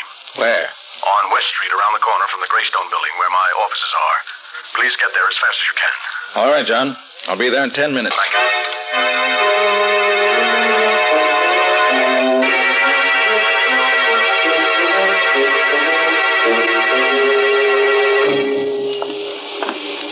Now, Scubby, you understand exactly what you're to do? Yeah, Nick. Okay. I'll see you later. I've got a date on this corner. Okay, Nick. I'll be seeing you. Hey, look at that car coming up the street, would you? Hey, Nick, watch out. That car is headed right at you. Jump, Nick. Oh, did he hit you, Nick? Are you all right? Yeah, I'm all right. Oh, gee, that was close. It almost seemed like whoever was driving that car did that on purpose. Wouldn't be at all surprised, Scubby. I think somebody is interested in preventing me from keeping my appointment. Hey, look, maybe I better stay with you, Nick. No, I've got something else for you to do, Scubby. I got the number in that car. Hop down to the license bureau and find out who it belongs to. Then wait for me at the office.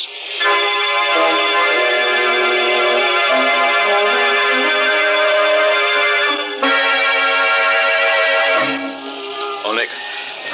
Sorry I'm so late. Oh, hello, John. I've been on this corner waiting for you for 20 minutes. Where have you been? Trying to get here without anyone seeing me. Well, why all the mystery? What's up? Wait a minute, Nick. Here, get back in this doorway, quick. Don't let him see us. Well, who was that? Somebody trailing you? I don't know. I never saw him before. Well, then why'd you want to dodge him? You haven't done anything wrong, have you? No, Nick. Absolutely nothing. Now listen, I don't want the police in on this just yet, if I can help it. A banking firm like mine can't stand any unnecessary notoriety. Well, yes, I know, John, but what's this all about? Well, let me explain. I wanted to tell you out here where I can be sure no one will hear us. You see, Nick, several days ago I discovered there's a serious shortage on our books. Somebody has been taking money from the accounts, and I'm almost sure I know who it is. I've called a meeting of my 4 partners. They're upstairs in my office waiting for me right now to have a showdown before the stockholders find out. That's why I ask you to come over here, Nick. You may have to make an arrest tonight. Well, you don't want a detective, John. You want a cop. No, you're wrong, Nick. I want you. Please come along. Well, perhaps you better wait down the lobby while I go up and see if everything's all right. That is safe for you to come on. No, Nick. There's no need for that. All right. I want to be in on the showdown. Come on. Anything you say. And if you really feel that something dangerous is in the wind, I think I should go up there first and look around. Then if everything's okay, let you know. No. I want to go up now and get it over with. Well, you insist. I do, Nick. Oh, I know it's pretty late, but I waited purposely till the offices were closed to avoid any publicity. This whole business requires the greatest secrecy.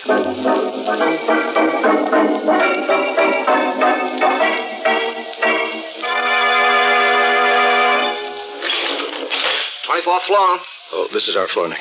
After you, John. Oh, thank you. Kind of dark in this hallway, isn't it? Yes, the lighting isn't any too good here, but... John, are you hurt bad? Nick. What is it? I mean, what's happened? Why is it John? Quiet, please, quiet. Gentlemen, John Hamill is dead. John Hamill is dead, but that's terrible. How did it happen? That's what I want to know. You seem to know him. Who are you? I could ask you the same question. Who are you? I'm Nick Carter. Nick Carter, the detective? Yes. Oh, well, my name's Tom Burdick. I'm one of Hamill's partners, and these are the others. Mr. Carter, I'm Emil Garrick, and this is Arthur Nelson and Alan Cornish. How do you do, Mr. Carter? You're Cornish, huh? Yes, Mr. Carter. What do you know about this? Nothing. I was in my office all the time. Oh, that's not true, Cornish. I saw you go out in the hall just a few seconds before Hamill was shot. That right, Cornish? Yes, I did go out for a moment. But when the shot was fired, I was back in my office. But why question me? Why don't you ask Burdick where he was, or Nelson McGarrick? Well, I can easily explain where Mr. Nelson and I were. We were both together in my office preparing some papers for tonight's meeting. That's right, Mr. Carter. I was with Mr. Garrick. Which of you men belong to which office? Well, you can see the layout yourself, Mr. Carter. They all open off this L-shaped corridor. First comes Nelson's office, then Burdick's. They're on the long leg of the L. Then on the corner at the end is Cornish's office, directly in line with the corridor to the elevator. And Garrick's office is around the corner on the short leg of the L. That's right. That's out of sight of the elevator completely, isn't it? Sure, you can't even see the corridor from my office. So I see. Then, Cornish, your office is the only one which faces the corridor. I'd like to have a look at it. All right. This way.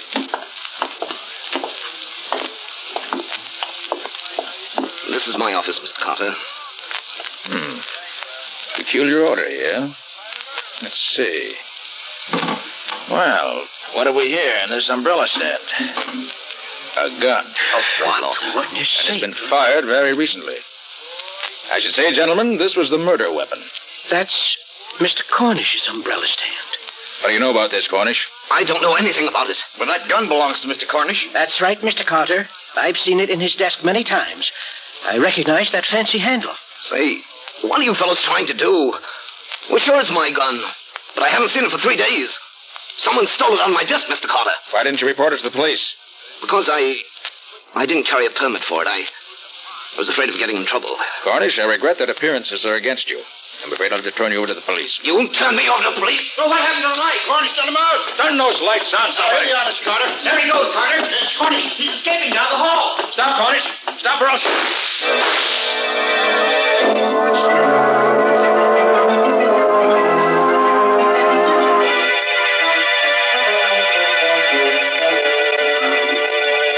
You see, Patsy, I was right with Hamill when he was murdered. What I can't figure out was how he was shot when there was no one else in the hall with us. Don't ask me, Nick. And here's something else. I heard only one shot fired, but Cornish's gun had 3 empty shells. And to top it all off, here's the bullet that killed Hamill.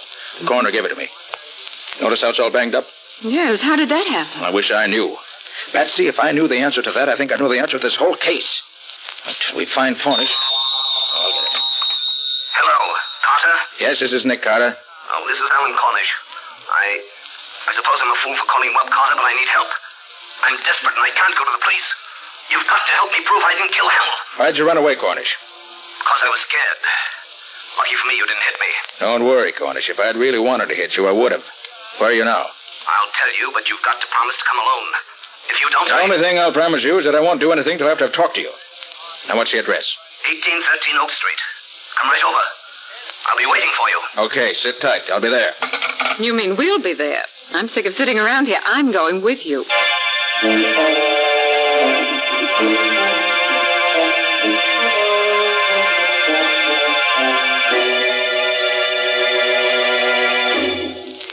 "1813 Oak Street. This is it, Betsy." Gosh, what a creepy-looking place. Certainly not very attractive. Well, come on, let's go in.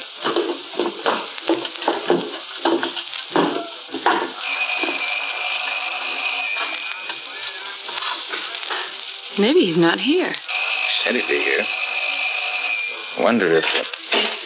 Well, the door's open. Should we go in? We can't keep our date with Cornish if we don't.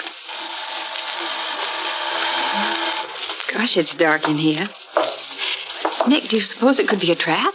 You never can be quite sure, Patsy. Here's the door. Stand behind me. Can you see anything in there, Nick? Wait till I get my flashlight. No. Looks deserted. Oh, come on, let's try another room. Gee, this place gives me the jitters. Practically deserted. Maybe he's in here. Stand back, Patsy. No, nothing in there. Maybe he got scared after he called you and slipped away. We'll soon find out. There's another door. Over there.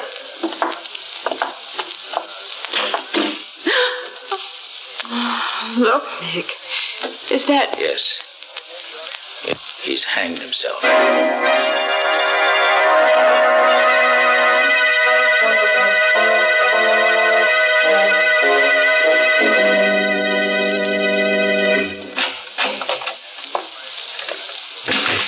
Well, Nick, I don't know why he came back to the office again tonight. Cornish is dead. I guess that closes the case. Patsy, I'm not satisfied. When I talked to him on the phone, he certainly didn't sound like a man who was going to kill himself. When a man wants to prove himself innocent, he doesn't commit suicide. No, Patsy, there's something about that hanging that's bothering me, and I can't lay my finger on it. You probably figured that was the best way out. To kick over the chair and end it all. Patsy, remind me to give you a raise. And what did I do? I've got it. Look, Patsy, Cornish was a short man. Well, so what? Patsy, Cornish couldn't have hanged himself. Well, why not? Don't you remember, Patsy? The only furniture in that room was a bed. And Cornish was so short he never could reach that noose from the bed where it was. Of course, Nick. The bed was on the other side of the room. Patsy, Cornish was murdered, which eliminates him as a suspect. Probably he was killed by the same man who killed Hamill. Oh, but who, Nick? Who? Wish I knew. Hiya, Nick. Hiya, Patsy. Well, it isn't the missing link. Scubby, did you find out anything about that car that nearly ran me down this afternoon? Oh, you bet, Nick. Good. But what a time I've been having. Wait till you hear what I have to tell you. Well, I had to get the license commissioner out of bed to get it, but, oh, boy, it was worth it. Hey, do you know who that car belongs to? Tom Burdick, Hamill's partner. Good boy, Scubby. Did you get his address, too? Yeah, some deserted neck of the woods out in Long Island. I've got the address here somewhere. Fine. Come on, Scubby. You and I are going to pay him a visit.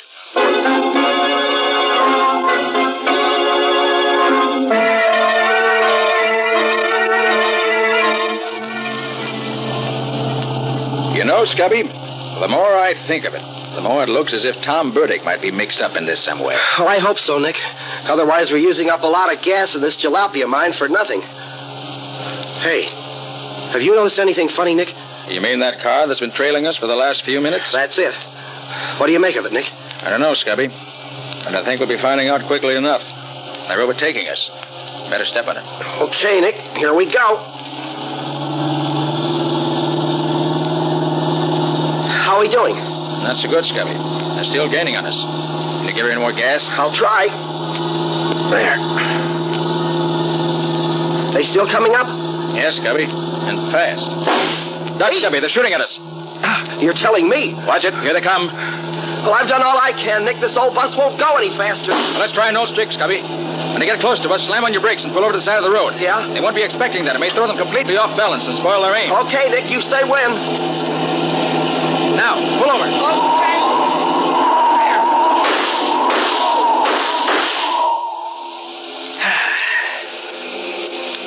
Oh, boy. That was a close one. Are you all right, Nick? Yeah. Well, we won't see them anymore for a while. Get going, Scubby. We got to make up for lost time.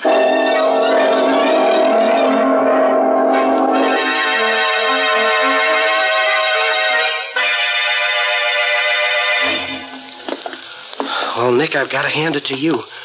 You have the darndest way of getting into a cellar. Well, we had to get into Burdick's house somehow. This cellar with its trick entrance from the garage looked like the safest way. Especially with those two vicious-looking dogs posted at both the front and back doors to the house. Well, they sure were big ones, too. I'd hate to meet one of them. Hey, where do you think this is going to lead us to, Nick? We should find a stairway going upstairs, unless I'm very much mistaken. Yeah? Yeah. Here's one. All right, let's go up. But careful. All right, Nick, you lead the way. I'm with you. Here's the door. Well, I hope it's open. No, darn it, it's locked. I'll soon fix that. There. All right, Scubby, come on. No, wait. Someone's coming to the room, Scubby. Get back. We can hear it through the crack of the door. I'll leave it open a little. Well, Mrs. Burdick, I'm certainly glad you called me up. I'm only too happy to be here at a time like this. After all, we're practically neighbors, aren't we? Oh, I just had to talk to someone, Mr. Garrick. I'm so worried about Tom and those horrible things that have been happening at the office. What do you make of all this? Well, I wouldn't worry about it too much, Mrs. Burdick. I'm sure Tom can take care of himself, if he has to. What do you mean, Mr. Garrick? Nothing. But he has been acting rather strangely lately. Well, that's just it. I'm so worried. I haven't seen or heard from him all day. He's never been so late coming home from the office. Why, it's after 11. Oh, there's really nothing to worry about, Mrs. Burdick, even in a case like this. Of course, it looks very peculiar for Tom to be missing his way, especially at this particular time. Mr. Garrick, you don't think Tom had anything to do with all this sort of... Well, Mrs. Burdick, I like Tom very much. I would hate to think that Tom had anything to do with this murder. Of course, Oh, Scubby, we don't seem to be learning much this way. Might as well go in and let him know we're here. Sure, Nick. Good evening, Mr. Garrick. Why, Mr. Carter, what are you doing here? I just came along with one of my assistants, Scubby Wilson, to talk to Mr. Burdick. We came in this way because we didn't want to disturb the dogs. Oh, really? Who are you? Oh, Mrs. Burdick, this is Mr. Nick Carter. He's in charge of investigating Hamill's death. Mr. Carter, the detective? Nothing's happened to Tom, has it? I don't believe so, Mrs. Burdick. I just want to ask him a few questions when he arrives. Well, maybe that's why Tom hasn't come home. Maybe he's afraid of... Maybe that's he now. Wait, I'll go look out the window to see if that's his car. Carter, I must warn you to be careful. Burdick's a dangerous man. Tom, Nick Carter's here. Please, Mrs. Burdick, come away from that window. Here to see you. You won't do me any good that way, Mrs. Burdick. Tom, stop it, you hear me? Please. That's his car, Mr. Carter. Look, he's getting away. Come on, Scubby, let's get after him. Okay, I'll go with you, Carter. Hurry up. I want to know why he runs away when he hears my name.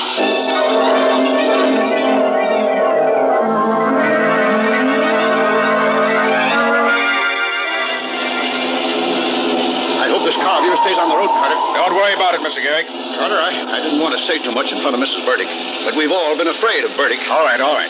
Scubby, just keep your foot on that throttle and keep after him. Oh, boy, we sure made that one on two wheels. Nick, I'm pushing this crate as fast as she'll go, but we don't seem to be getting any closer. That car of Burdick's can sure step. As long as we hang on and don't lose him, I'll be satisfied. Hey, watch it, we're coming to a railroad crossing. So I see. Well, maybe we can head him off now. If Burdick tries to beat that limiter to the crossing, he's crazy. Look, Carter, I think he's going to try to make it. He can't do it. He'll be killed.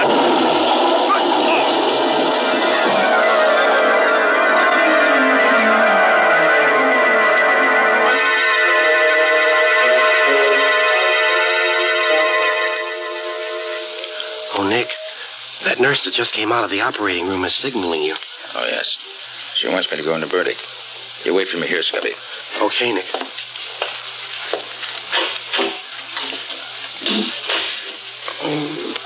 Burdick? Burdick, can you hear me? Yes, Carter. I can hear you. Carter, I'm a dying man. Yes, I know. I swear to you, I didn't kill Hamill or Cornish. Then why did you try to run me down with your car this afternoon? Carter, I didn't do that. All I know is that for several hours this afternoon, my car was mysteriously missing. I didn't find it again until I started home this evening. Bertie, why did you run away from your home tonight when your wife told you we were there? How about the securities we found on you after the wreck? It wasn't you. It was securities. I took them so that... Oh. Yes, Burdick? Why did you take them? I took them so I could keep him from stealing them. Who? Burdick, who? Burdick, who's he? Carter. Front office. Bottom drawer of desk. Something will lead you to murder. Yes, Burdick? Who's the murderer? He's... Oh. Burdick. Burdick. Oh, poor chap. If you'd spoken sooner, you might have lived longer.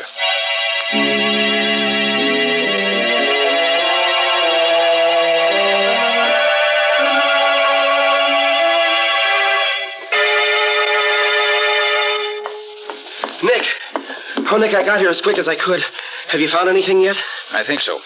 Scubby Burdick wasn't lying to me. I found this in the bottom drawer of the desk in the front office here. A book? Well, is that what Burdick meant? Just look at that title. Studies of various angles of bullets in flight. Oh, so what, Nick? Scubby, that's the way Hamill was killed. It all adds up perfectly. Now I know why I heard only one shot when I found 3 empty shells in the murder weapon. 3 shots were fired, but 2 of them were fired at a different time from the third. Well, do you know where the other 2 bullets are, Nick? I do. Follow me out in the hall and I'll show you. Yeah? You see, Scubby, as soon as I found that book in the flight of bullets, I did a bit of looking around, and I finally found them. Oh, where are they? In the office here? No, Scubby, in the corridor. Right over there in that dark corner, embedded in the wall beside the elevator shaft, about 6 feet from where Hamill was killed. Well, what are they doing over there? Scubby, this was a very ingenious crime. And if you watch carefully, I'll show you just how ingenious it really was. Now, you notice that Cornish's office is the only one facing the corridor leading from the elevator. Yeah. So what? Well, in order to shoot someone coming down the hall, the murderer, if he were in any office but Cornish's, would have to step from his office out into this corridor and be seen, right? Yeah, right. But our murderer was very clever. I got the answer when I located the book, and when I found these embedded in the wall beside the elevator shaft. The 2 missing bullets? Right. Well, hey, they're all banged up. Precisely, just like the murder bullet. And that's what gave me the answer. You see, Scubby, Yeah. The murderer never left his office. He stood inside the front office, the one around the corner, on the lower leg of the L-shaped corridor, and aimed at that steel pillar built into the wall over there. When the bullet hit the steel face of the pillar, it was deflected into Hamill's lungs. Look here. You see these marks in the face of the pillar here? Where? Oh, yeah. Well, those are the bullet marks. Oh, well, gosh, Nick, that's fantastic. Hey, are you sure you're right? Positive. Don't you see, Scubby? That explains the other 2 shots that were fired. They weren't fired at Hamill, and they weren't fired at the time the murder was committed. They were practice shots used by the murderer to be sure he had the correct angle from which to shoot Hamill. Gosh, Nick, I've certainly got to hand it to you. Yes, but we still have to get the murderer. But how? And who is it, Nick? I rather think that if we step back in the office and wait, we'll find out soon enough, Scubby. Oh, what do you mean, Nick? I mean that whoever it is will be in this office within the next few minutes, because after my discoveries, I made a couple of phone calls, and I invited the 2 remaining partners to meet me here. Shh. Here comes someone now. No. Oh, how do you do, gentlemen? Oh, hello, Garrick. I got your phone call, Carter, and I got here as fast as I could. Garrick, have you seen this book before? Studies of various angles of bullets in flight. Why, yes, now that I think of it, I think I have. Does it belong to you? No, it doesn't. But I remember that one day when I was with Mr. Nelson, he stopped in front of a bookshop and looked at it. Rather closely, now that I think of it. Yes, I'm sure it was Nelson. Very interesting. Now tell me, Mr. Garrick, when the murder was committed, are you positive that you and Mr. Nelson were in this office together? That's right, Mr. Carter. Can you show me exactly where each of you stood at the time the shot was fired? Well, now, let me see. I was here, facing the window, and Nelson was, standing right about here by the door. Mm-hmm. I see. And did you notice in which direction he was facing at the time? Yes, I remember. This way, facing the corridor. In other words, the way he was standing, you could see him only in profile. That's right. Well, there's no question but that's how it was done, Scubby. The murderer planted himself in this office so that he could establish a strong alibi. He then took the gun from his pocket, unseen by the other person in the room, who could see him only in profile, and then fired it at that steel pillar. Then as he ran into the corridor with the rest, after Hamill was dead, he dropped the gun into the umbrella stand in front of Cornish's office. Well, Carter, do you mean that Nelson is the one How do you do, gentlemen? Did I hear my name mentioned? Yes, Nelson, you did. Why did you kill Hamill and Cornish? Please, Garrick, don't be ridiculous. Oh, Nelson, does this book look familiar to you? This book? No, I can't say that it does. You sure you've never seen this book before? Now that you mention it, I may have glanced at it in a bookshop at one time or another, but then I look over a lot of books. I like to browse. I see. Nelson, see how you approve of this story of Hamill's murder. Yes? The killer knew of Cornish's criminal record, and he figured he could embezzle some of the firm's money and pin it on an innocent man. Then when he found out that Hamill was becoming suspicious and was having the accounts checked, he became panicky and afraid that it might not work out the way he had planned. So he decided to kill Hamill. Then when he happened to overhear Hamill's conversation with me over the telephone, he hurriedly borrowed Burdick's car without Burdick's knowledge and tried to get rid of me. That's an interesting way out, Mr. Carter. Have you also a theory as to who the killer is? I have. By the process of elimination, it has to be either you or Mr. Garrick or an unknown. And I've already proved that I didn't do it. It must have been an unknown then, Mr. Carter. I certainly didn't kill Hamill. I had nothing to do with the murder. When the shot was fired, I was right here in this room with Mr. Garrick. He can testify to that. He has already, Mr. Nelson. In fact, Mr. Carter, I was standing right here facing the window when the shot was fired. Oh, no. That's where I was, Mr. Carter. Standing here at the window. Now, please, Garrick. Please, gentlemen, please. I... You don't have to argue about it. I know who was at the window, and I know who fired the fatal shot. Scubby, take a look at the flyleaf of this book. Well, what are they, Nick? They look like the scribbles that some guys draw when they have nothing else to do. Oh, doodles, they call them. Exactly. While I was looking through the various offices, I found some papers with these same doodling marks on them in one of the desks. And these marks were made by the murderer. Garrick, I arrest you for the murder... He's got a gun! Well, Scubby, pick up the pieces. Oh, boy. There's the murderer, Garrick. He's also the man who tried to murder you and me last night on the road to Burdick's home. Oh, I'll be. You see, Scubby, Burdick has his suspicions about Garrick. That's why we found those securities on him. He took them so that they wouldn't fall into Garrick's hands. He'd suddenly found out that Garrick was an unscrupulous crook. And that was the reason he ran when Mrs. Burdick called him. He saw Garrick at the window and was afraid of him. Well, Nick, I must say he had me fooled when he said that Nelson was standing at the door of the office here when he was really there himself. Yes, in telling us who was in this office, our clever murderer just reversed the positions in which he and Mr. Nelson were standing when the murder was committed. But once I saw the marks on that flyleaf, I knew who stood where. And that's why I had Nelson come up here, to force Garrick's hand. Well, Nick, one way's as good as another as long as you get results. And you always seem to do that.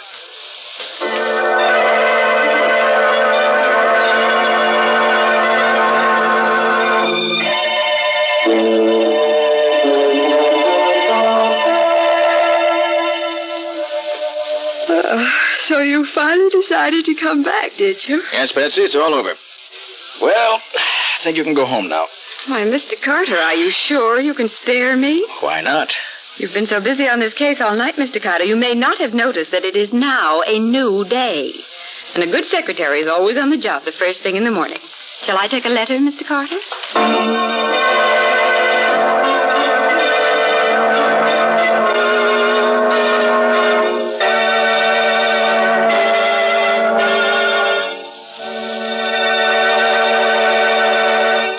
This was another strange experience of Nick Carter, Master Detective, called An Angle on Murder, or Nick Carter and the Mystery of the Mutilated Bullet. Another of the curious adventures of Nick Carter, which are brought to you by WOR Mutual. And now, Nick, what's next week's story all about? Well, when this case was first brought to me, it seemed so routine and uninteresting that I practically turned it down. But it was far from routine once you got into it, wasn't it, Nick? Yes, indeed. So far from it that I almost got myself bumped off investigating it. It's really the story of a man who thought he was so much cleverer than Nick that he could outwit him every time. I don't suppose he got away with it. No, he found he wasn't really so clever after all. Like practically every criminal I ever met, he gave himself away by being too clever. Well, sounds like an interesting tale, Nick. Not only interesting, but downright exciting. But more of that next week. So long, folks. So long. And so long to you, Nick and Patsy. In the strange adventure you've just heard, Nick Carter was impersonated by Lon Clark, Patsy by Helen Choate, and Scubby by John Kane. The story was written for Nick Carter by George Gordon. Original music was played by Lew White. The entire production was under the direction of Jock McGregor.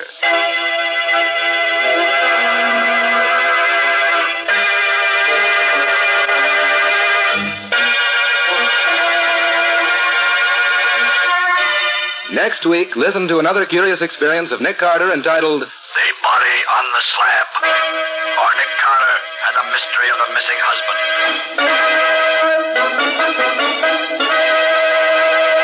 This story is a copyrighted feature of Street and Smith Publications, Incorporated. Beginning Wednesday, November 3rd, The Return of Nick Carter, which is produced in the studios of WOR, will be broadcast over most of these stations on Wednesday evenings at 8:30 Eastern Wartime. Remember the new time, Wednesdays at 8:30 Eastern Wartime, beginning Wednesday, November 3rd. This is Mutual.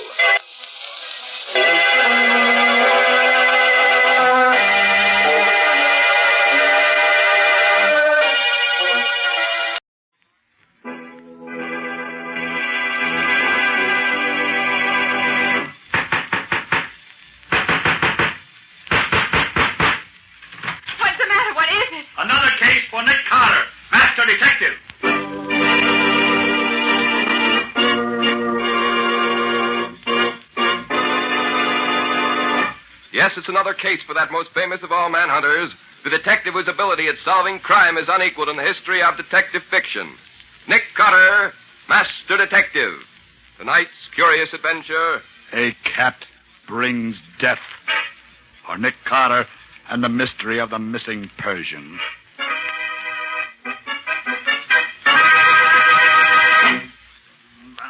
Confounded doggone things to have Riley, you don't seem very happy to see me this morning. I ain't. Something I've done, or just things in general? Things in particular. Here's your glass of water, Lieutenant. All right. What you get it so cold for? Lieutenant, it ain't... All right. Get out. Now, where'd I put them pills? Taking your vitamins regularly, I see. Excellent idea for anyone inclined to be nervous. Vitamins, nothing. Them's aspirin tablets for headaches. Lieutenant Riley, do you mind if I sit down this lovely morning? Sit down, but don't bother me. I've got too many troubles of my own to be bothered with yours. But I have no troubles, Lieutenant. I feel free as a bird. You would. Care to tell old Uncle Nick what the trouble is? In case you're interested, Mr. Nicholas Carter, I am. Shut up if you want to hear this. Oh, sorry. Please forgive In me. case you're interested, I just had to release Cully Greer from his temporary residence in my jail. Oh. I couldn't get enough on him to hold him for a jury in spite of the fact that every cop in town knows he's guilty. And we've been trailing his sidekick Sabin for more than a week steady without a sign of result. The same with that blonde, what do you call her, Reba Dawes. We're right back where we started. 3 smooth jobs full this month without a smell of a clue. 3 big jewel robberies, and my little Boy Scouts are still out chasing rainbows.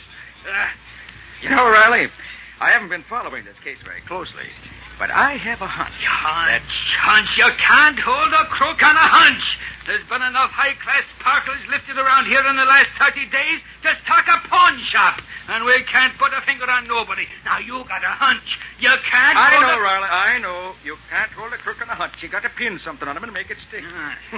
I've heard you say that before. Well, it's true. Why, Nick, I ain't even The had... phone, Lieutenant. All right. Lieutenant Riley, Police Headquarters. This is Commissioner Clark, Riley. Oh, yes, sir, Commissioner. Now, look, if somebody doesn't turn up something on these jewel robberies pretty quick now, there's going to be some changes around here. We've been working hard on it, Commissioner, and I ain't hardly been home long enough to eat, sir. That's a fact, sir. The trouble with you, Riley, is in your head, not in your stomach. Maybe we need some new blood in that department. Oh, now, Commissioner, we can't find clues when there ain't none to find. We're doing all we can. You'll have to do better. I expect results within 48 hours. Goodbye.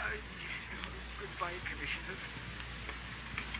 I take it that was the commissioner. You take it... Oh, look, Nick, couldn't you go someplace else for a while? Why, Riley, your lack of hospitality amazes me.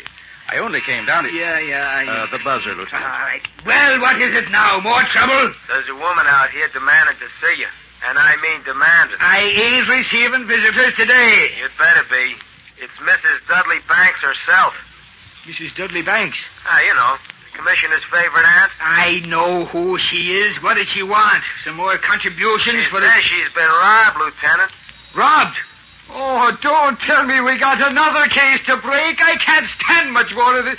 All right, send her in. You know, Riley, I remember reading recently that Mrs. Dudley Banks had the finest collection of rubies in the country. Oh, no, Nick. Not rubies. You don't suppose that... Mrs. Dudley Banks, Lieutenant Riley. Lieutenant Riley, I have come to you personally to report a most distressing thing. I've been robbed in broad daylight and under the most distressing circumstances. You've been robbed? I most certainly have, and I shall expect you to take immediate action. Now, you can depend on us, Mrs. Dudley Banks. You know, just what was the nature of your loss? My cat. Your cat? You said your cat? Precisely, my cat. A lemon-colored Persian of the female sex. She's known as Fluffy. She disappeared from my upstairs living room sometime this morning. Well, isn't it just possible that the cat just strayed off the premises like... Fluffy was stolen, of that I am certain. She's not given to wandering away. Yes, of course, ma'am. Well, what do you expect me to do? Do? Why do you suppose I came down here for sympathy? Well, I expect you to recover the animal, apprehend the criminal, and punish him. Oh, sure. I shall be home after 4 o'clock. At that time, you will be at liberty to inspect the premises. You have my address, of course. Good day. Cat. A Persian cat. Of all the confounded nonsense! But Riley, think how lucky you are that it wasn't her rubies. Lucky, you call it. Well, Lieutenant, what are you going to do about this, pardon my pun, catastrophe? Do about it? As if I didn't have enough troubles now. That old Cluck may be the commissioner's favorite aunt, but if she thinks I'm going to assign anybody to round up a stray cat, she's a You know, Riley, this case interests me. What? Yes. Why, a case like this might develop some startling angles before we get through with it. Oh, Nick, quit your kidding. No, really, Riley, I'm serious. This, I feel sure, is a case worthy of my talents. It'll be a pleasure for me to turn from the pursuit of murderers and other such small-time criminals to the really important work of discovering who walked off with the lovely feline pet of Mrs. Dudley Banks. Are you kidding, Nick? Definitely not, Riley. At 4 o'clock this afternoon, I shall ring Mrs. Dudley Banks' bell, wipe my feet on a doormat, hand my hat to the butler, and see what I can uncover about the mystery of the missing Persian. Oh! So long, Lieutenant.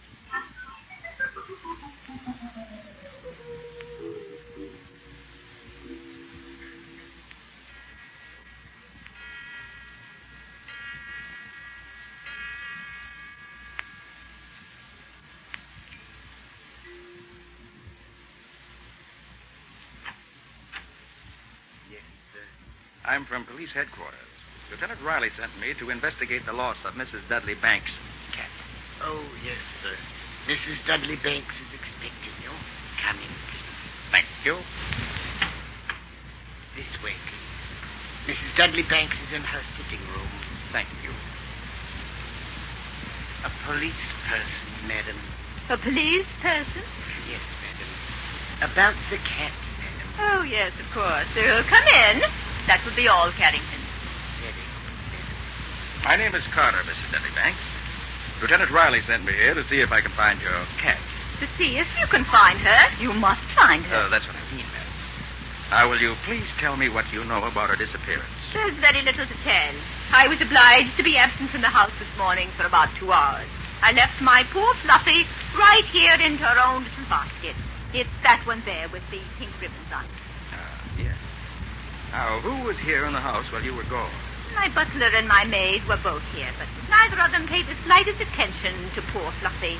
It was not until I myself returned at noon that she was missing. She was a lemon-yellow-colored Persian, I believe. Yes, a beautiful little creature. Here, let me show you her picture. Oh, I don't think that'll be necessary. Not necessary? That's absurd. Surely you can find her more easily when you know what she looks like. Very well, madam. If you...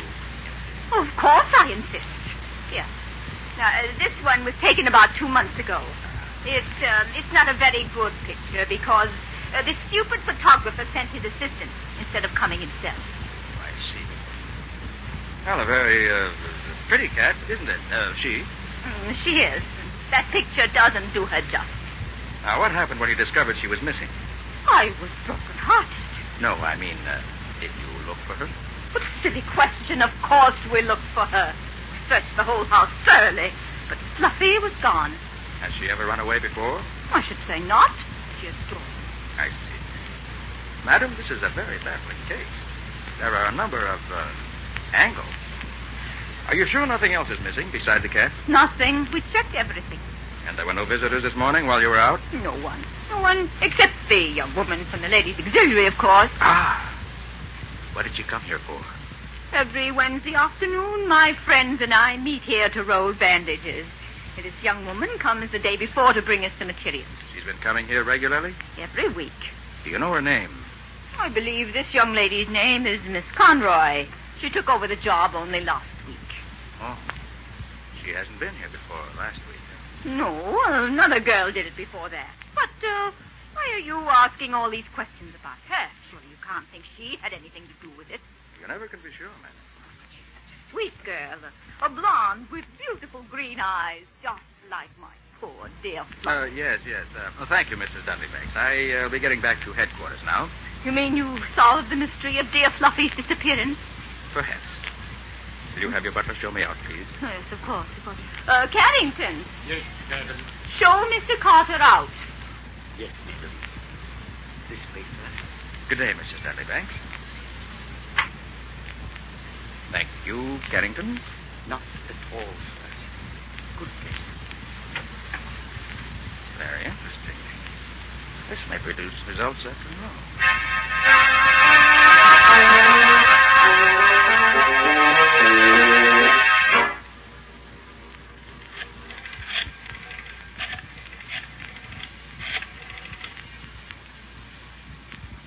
This is the headquarters of the Ladies' Auxiliary.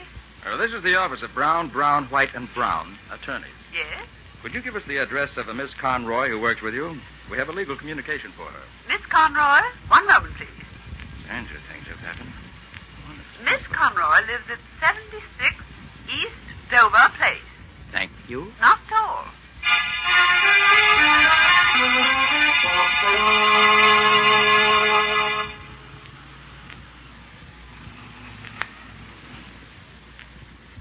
Driver, why are you stopping here? Well, this is the address you give me, mister. This is 76 East Dover Place? Well, it's as near as I can get to it. But this is an empty lot. I can't help that, mister. It's 76 East Dover Place just the same. Oh. Okay. Take me to the Mayflower Restaurant at 56th and 34th. Right.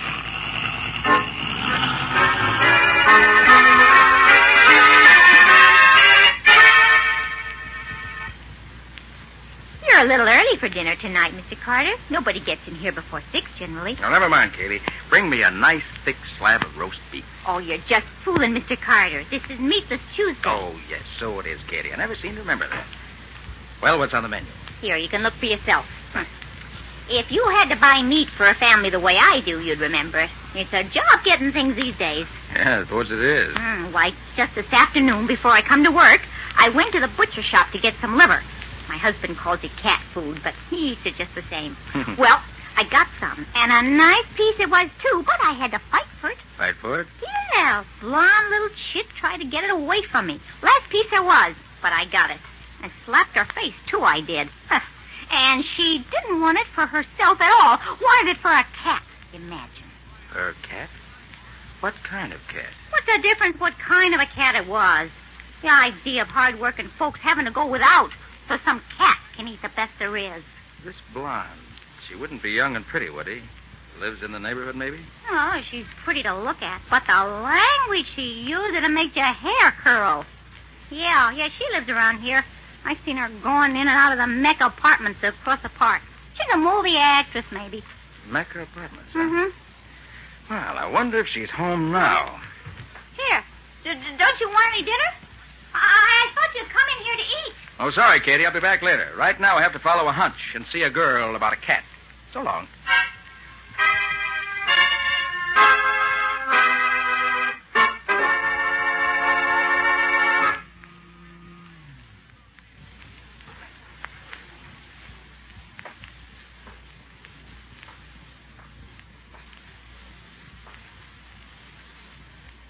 Reba Dawes. Name on the door as big as life. Hey, that's the young lady Riley's been trying to pin something on for the past few weeks, if I recall correctly. Well, Nick, let's see what happens.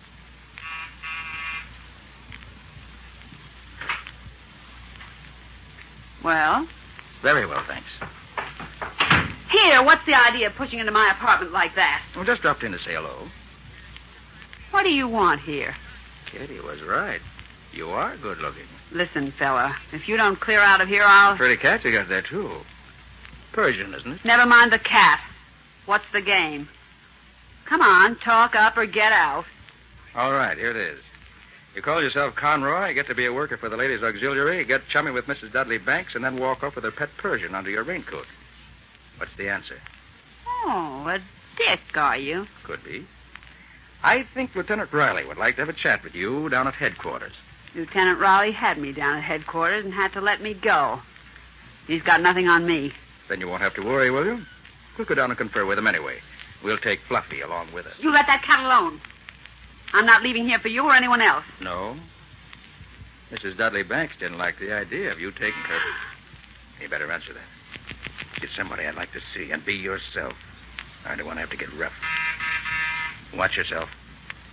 I'll be right behind these curtains watching you. Oh, Scully, it's you. Sure, it's me, babe. Who'd you expect? Oh, I don't know. I just... What's the matter, babe? You look scared. No, I'm not scared. You ready to travel? We're rolling tonight. Scully, Say, you did a nice job getting us the layout of the old lady's place. I'm proud of you. You know, that ladies' auxiliary racket worked out okay. Me and Sabin turned the trick in no time. The wall safe was a pipe to crack, and we cleaned it. We put the maid and the old lady to sleep and dumped them in the closet. They never got a squint at us at all. We had to get rough for the butler. The old coot tried to make a getaway. Yeah, we had to give him the works. Scully, Say, are you sick or something? I got something to tell you. There's a dick behind the curtain. Both of you. Turn around and keep your hands in sight. Get him up, Scully. Now, let's see if you're carrying a gun. What the... Just keep them up, Scully. And you too, Reba. I'm not pointing this gun of mine at you for exercise. Oh, no gun, huh? What's the matter? Don't you wish I had one? And you could pull me for carrying a concealed weapon. Nothing doing, copper. I don't carry any hardware outside of business hours, see? Hey, what are you doing here anyhow? Just been waiting around for you to show up. Hey, look, babe. How come this dick's parked here in your place? I tried to tell you, Scully. He just busted in on me just before you came. Must have had some reason for busting in. Well, never mind that now, Scully. Let's all go down and see Riley. He should have held you in jail a little longer today. It would have queered the job you just pulled at Mrs. Dudley Banks' residence. Well, that's the answer to my problem, anyhow. Now, just stand there, you two, while I give Riley a ring. Life will be a great deal happier for him when I tell him who's coming down to see him. Police headquarters. Lieutenant Riley speaking. Oh, Riley, I have a surprise for you. I already got one, Nick. You know what was pulled off not half an hour ago? I do. You found Mrs. Dudley Banks and her maid bundled up in a closet, and the butler shot to death. Probably the wall safe had been cleaned out, and Mrs. Dudley Banks' prized collection of rubies is missing. Nick, where did you... How Very come simple, Riley. Katie had liver for supper tonight, see? And, hey, put on those lights again. Don't try anything. Hey, Nick. Okay, Reba. Turn the lights on. What's going on there? There's a gun. Hey, Now, what's all that Copper, noise? you stay put, right where you are. Okay, Scully, just as you say. Good work, babe. You turned these lights on just at the right time. You better pick up the table and put that phone back. Okay. Light switch was just behind me. I figured we'd have a better chance in the dark. You're awful quick, Scully. You're too quick for that copper. He didn't get a chance to spill anything to Riley. We ain't in the picture at all, and we won't be either. I was pretty scared for a minute. Hey, where's Sabin? We're meeting. I had Jake bring me here to get you. Oh. He's waiting for us downstairs. Now, you ready to travel? Sure, I've been ready for the past hour. Thought it was you at the door when this dick knocked. That's why I opened it so quick. Yeah, let's get going. Hey, ain't you going to take care of that flatfoot before we leave? Not here. Don't want any dead dicks found with the bulls. Just they might happen to tie you up with it and maybe hook me in, too. Just take him along with us for a while. And keep Riley guessing, too. How mighty nice of you to take me along to meet Sabin, Scully. Then I'll have all three of you together in one place where it'll be easier to take you in. You know, Riley'd hate to see you leave town now. Cut the comedy, Copper. You're going along, but not far. So pick up your hat, big boy, and march yourself downstairs. And don't forget, I'll be right behind you, all the way. Okay, Scully. You're the boss, now that you've got my gun. Oh, don't forget your cat, Reba. Gosh, that's right. I almost did. Come on, Fluffy. Hey, where'd that thing come from? It's mine. Isn't she a dear? Picked her up today. Just couldn't resist her. You gonna drag that along with you? Sure, I can't leave her behind. She won't be any trouble. Okay, let's get going. I don't want to keep Jake waiting.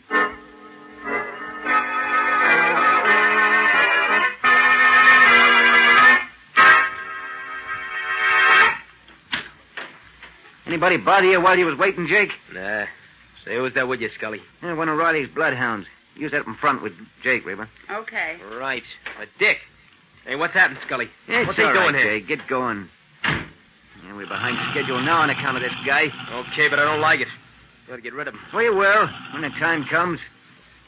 Hey, look, Gumshoes. How come you happened to drop in on Reba tonight? Just a hunch. Yeah? Yeah. Funny how things break, isn't it? You see, it all started when Katie had liver for supper. You said that before. What about it? So here we are, the three of us. Funny, isn't it? Yeah, I can't stop laughing. What's so funny, Scully? Ask that Dick. He knows the answers. I'll tell you when the time comes. But first, let's find Sabin.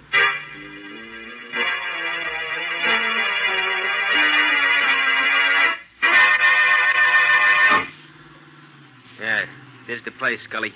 The garage here. Yeah, pull right inside. Sabin will be waiting there for us. Right. That you, Scully? Yeah. Hey, where you been? If we don't get upstate before morning, we're going to be... Hey, who's that with you? Keep your shirt on and close the garage doors before some fool cop shows up and begins asking questions. Yeah, okay.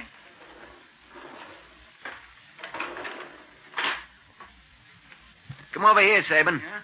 I want to show you a prize package I picked up tonight. A real live bloodhound straight from Riley's kennels. Him? How'd he get into the picture? Walked in on his own 2 feet. Well, he won't go out that way. They'll have to carry him when we get through with him. Yeah, that's what I've been telling him. But it don't seem to worry him none. What's the use of worrying? I can't do anything about it. Yet. Not yet or ever, Copper. You're a dead duck. Hey, give Jake the gun, Scully. He can stay here and hold it on the gumshoe. You and Reba come into the house with me a minute. Okay, Sabin. Here, Jake. Keep this pointed at that Dick's heart. Yeah. I had to laugh when I think it's his own gun that's keeping him quiet. He'll keep quiet, all right. Or something's going to happen to him.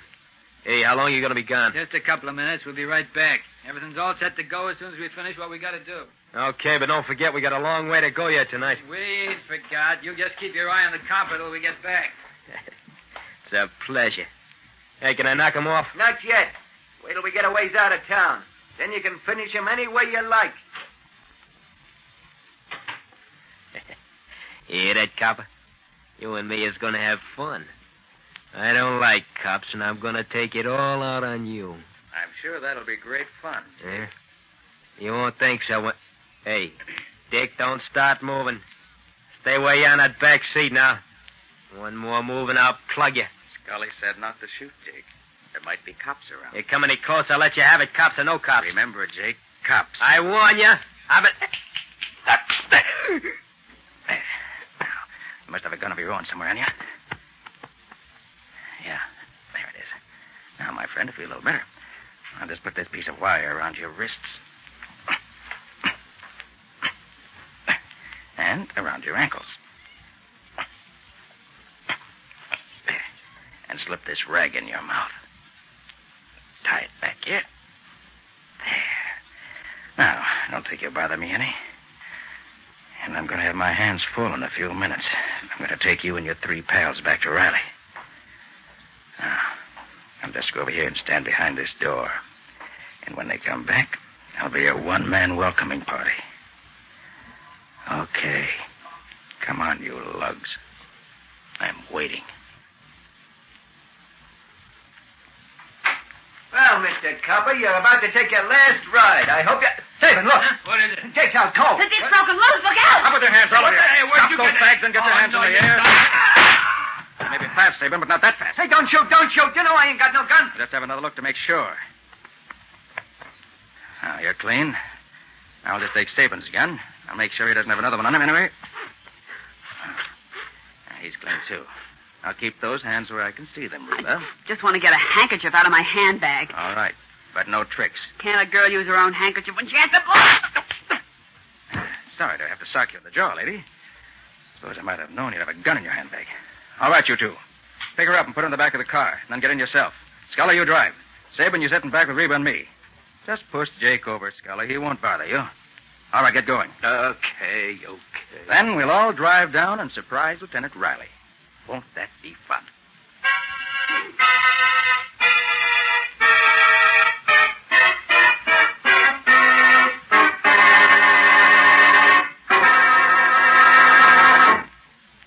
And after they left you alone with Jake, then what? Well, Patsy, when the 3 of them went into the house, I knew the chance I'd been waiting for had come. Mm-hmm. I was in the back seat, and Jake was in the front seat, holding my gun on me. Mm-hmm. So I got up out of my seat, moved over to Jake, took the gun away from him, and punched him in the jaw. He went out like a light. Nick, you moved up on a man holding a pistol on you? Why in the world didn't he kill you? Sounds to me like a hairbreadth Harry story. He tried to kill me, all right, Patsy. But he didn't know what I knew. That's why I had the advantage on him. Now, stop teasing, Nick. Tell me, why in the world didn't he shoot you? As I said, Patsy, he tried to. But the gun wasn't loaded. Wasn't loaded? No. That's why I felt perfectly safe in just taking it away from him. Patsy, you should have seen the look in his face when he pointed the gun at my heart and pulled the trigger 3 times. But I thought you said it was your gun. He did, Patsy. And it wasn't loaded? No, Patsy. With shame and remorse, I admit it wasn't loaded. You see, when Scully jumped on me in Reba's apartment, I tried to shoot him with it. But the trigger simply clicked. Then I suddenly remembered that I'd been cleaning it the night before when I got that long-distance phone call. And I just forgot to load it again. That's a dangerous mistake to make, Nick, even if it did save your life this time. Quite right, Patsy, quite right. Well, I certainly had a lot of fun watching Scully pointing that empty gun at me all the time we were going to meet Sabin. You know, I really enjoyed it. I wish all my mistakes could turn out as well.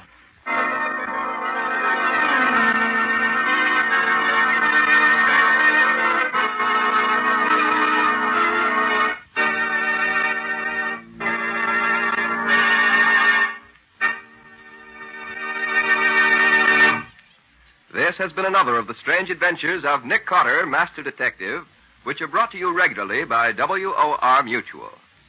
Well, Nick, what's next week's story going to be about? Before I tell you that, John, there's something else I want to say. Something very special. And this is addressed to you, our audience. We've been with you every week for the past year now, bringing you the strange and exciting adventures of Nick Carter. And now I'm very happy to be able to announce that beginning next Monday, April 17th, we're going to have the pleasure of being with you 5 times a week. 5 quarter hours a week, Mondays through Fridays at 9:15 p.m. Eastern Wartime, over most of these stations. And I assure you that we're looking forward to these meetings with you very eagerly. So remember, we won't be back Saturday nights anymore. But we will be here every evening, Monday through Friday, at 9:15 Eastern Wartime, beginning this coming Monday, April 17th. And we hope you'll be with us as regularly in the future as you have been in the past.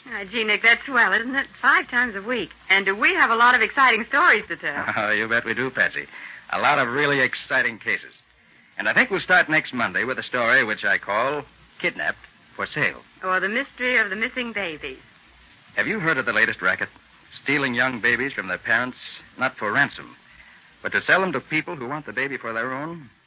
And it's one of the dirtiest and lowest forms of kidnapping found in the underworld today. And when a young mother who'd lost her baby came to Nick for help, he was glad of the chance to break up the kidnap ring and catch the fiends who stole innocent and helpless children and then sold them to the highest bidders.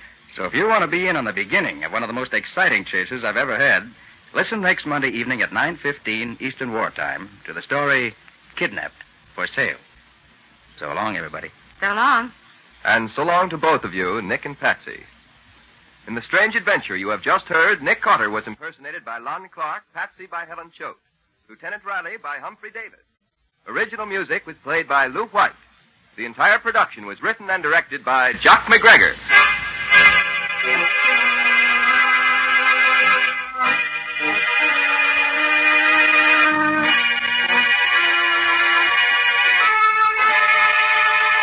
Next Monday evening at 9:15 Eastern Wartime, listen to the beginning of another curious experience of Nick Carter entitled Kidnapped for Sale, or Nick Carter and the Mystery of the Missing Babies.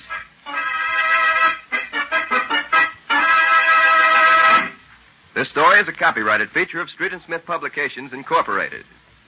The Return of Nick Carter is produced in the studios of WOR and is broadcast over most of these stations Mondays through Fridays at 9:15 p.m. Eastern Wartime. And beginning next Saturday night, the popular series True Detective Mysteries will be broadcast over most of these stations every Saturday night at 10:15 Eastern Wartime, in addition to Wednesday afternoons at 4:30 Eastern Wartime. This is Mutual.